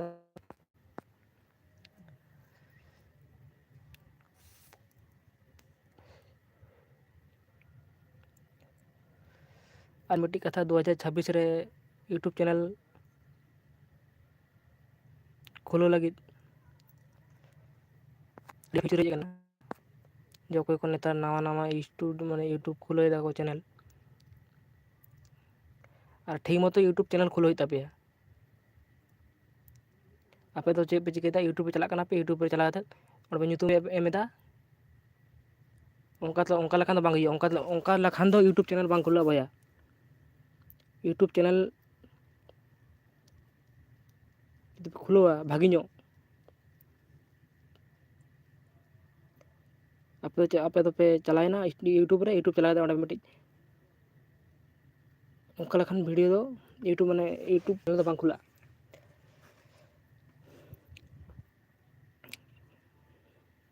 ᱟᱨ ᱚᱱᱠᱟ ᱛᱮᱫᱚ ᱪᱮᱫ ᱵᱟᱝ ᱟᱯᱮᱭᱟᱜ ᱪᱮᱫ ᱦᱚᱸ ᱵᱟᱝ ᱜᱨᱳᱜ ᱛᱟᱯᱮᱭᱟ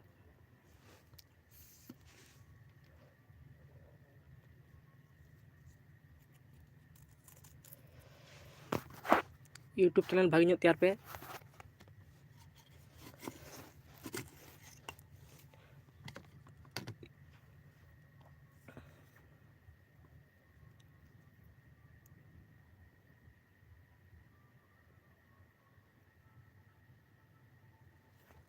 ᱚᱸᱰᱮ ᱜᱮ ᱢᱮᱱᱟᱜᱼᱟ ᱧᱮᱞ ᱛᱟᱵᱚᱱ ᱯᱮ ᱥᱴᱩᱰᱤᱭᱳ ᱨᱮᱠᱚ ᱛᱟᱦᱮᱱᱟ ᱱᱟᱦᱟᱜ ᱤᱭᱩᱴᱩᱵᱽ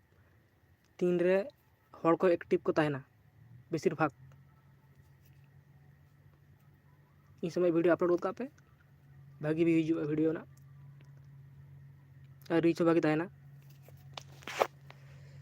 ᱡᱚᱠᱷᱚᱱ ᱵᱷᱤᱰᱤᱭᱳ ᱨᱮ ᱨᱤᱪ ᱛᱟᱦᱮᱱᱟ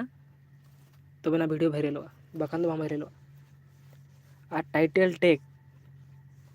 ᱚᱱᱟ ᱵᱟᱨᱭᱟ ᱫᱚ ᱮᱢ ᱨᱮᱱᱟᱜ ᱫᱚᱨᱠᱟর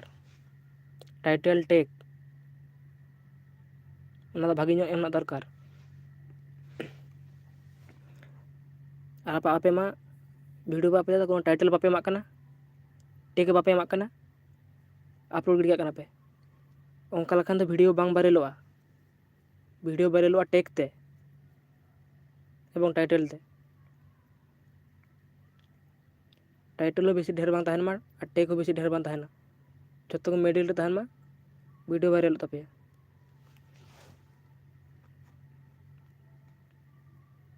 ᱟᱨ ᱵᱷᱤᱰᱤᱭᱳ ᱟᱯᱞᱳᱰ ᱨᱮᱱᱟᱜ ᱢᱤᱫᱴᱮᱱ ᱴᱟᱭᱤᱢ ᱛᱟᱦᱮᱱᱟ ᱤᱱᱟᱹ ᱥᱚᱢᱚᱭ ᱡᱩᱫᱤ ᱯᱮ ᱟᱯᱞᱳᱰ ᱠᱟᱜ ᱵᱷᱤᱰᱤᱭᱳ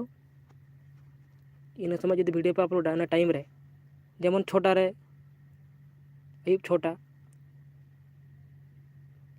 ᱥᱚᱢᱚᱭ ᱦᱚᱸ ᱮᱠᱴᱤᱵᱽ ᱠᱚ ᱛᱟᱦᱮᱱ ᱜᱮᱭᱟ ᱵᱷᱟᱜᱤ ᱦᱚᱲ ᱛᱟᱨᱯᱚᱨᱮ ᱥᱮᱛᱟᱜ 5टा 6टा দিকে ᱮᱠᱴᱤᱵᱽ ᱛᱟᱦᱮᱱᱟ ᱵᱷᱟᱜᱤ ᱦᱚᱲ ᱤᱱ ᱥᱚᱢᱚᱭ ᱵᱷᱤᱰᱤᱭᱳ ᱟᱲᱟᱜ ᱯᱮ ᱟᱨ ᱛᱤᱠᱤᱱ ᱡᱚᱠᱷᱚᱱ ᱵᱷᱤᱰᱤᱭᱳ ᱫᱚ ᱟᱞᱚᱯᱮ ᱟᱲᱟᱜᱟ ᱤᱱ ᱥᱚᱢᱚᱭ ᱫᱚ ᱮᱠᱴᱤᱵᱽ ᱵᱟᱠᱚ ᱛᱟᱦᱮᱱᱟ ᱰᱷᱮᱨ ᱦᱚᱲ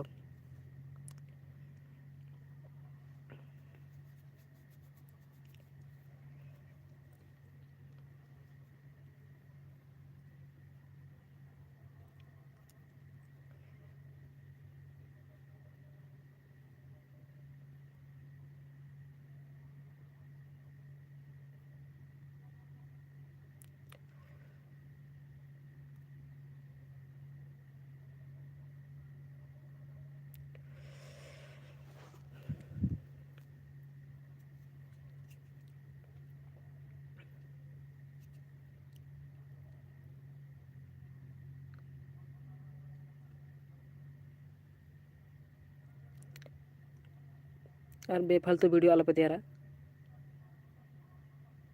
एमन वीडियो तैयार पे जेमन हर को नेल मा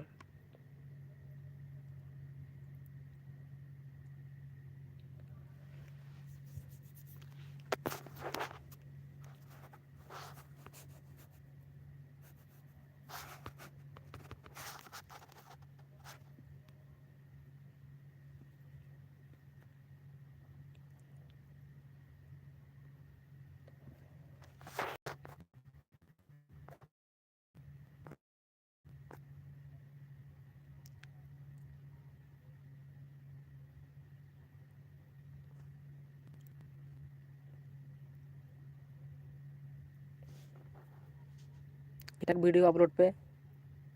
भागी के भी हिजुआ वीडियो अपलोड ना मिट्टी समय में टाइम में इन समय जुदी वीडियो पे अपलोडा तो ठीक ठाक को नेला और टेक टाइटल ठीक मतो एम तापे आपे एमन पे हड़ मी हड़ मेना को बको मा वीडियो को आड़ा गद काना उनका तो बांग चेद बांग हुआ टाइटल टेक हैशटैग नवा को पेया दरकार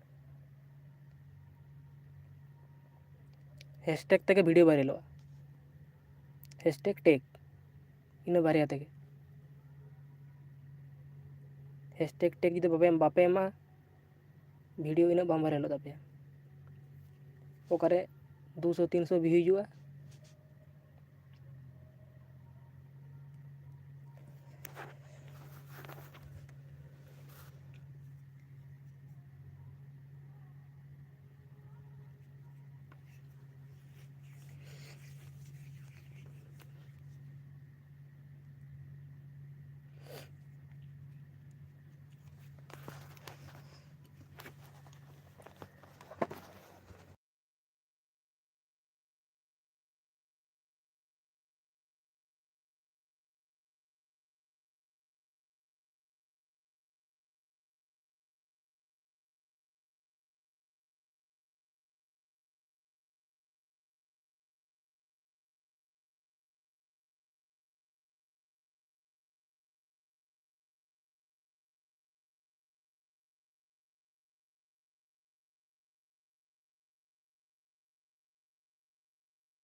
और किसी जुदी बड़ा सना का पे कमेंट करते ले दाड़े पे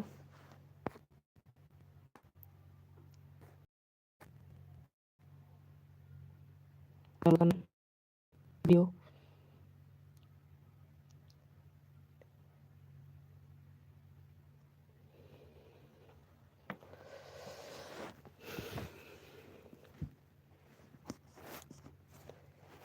और कोई को नवा के लाइव हेज कना पे वीडियो अपलोड कदा सुनो याई कवर सॉन्ग चिका तैयारा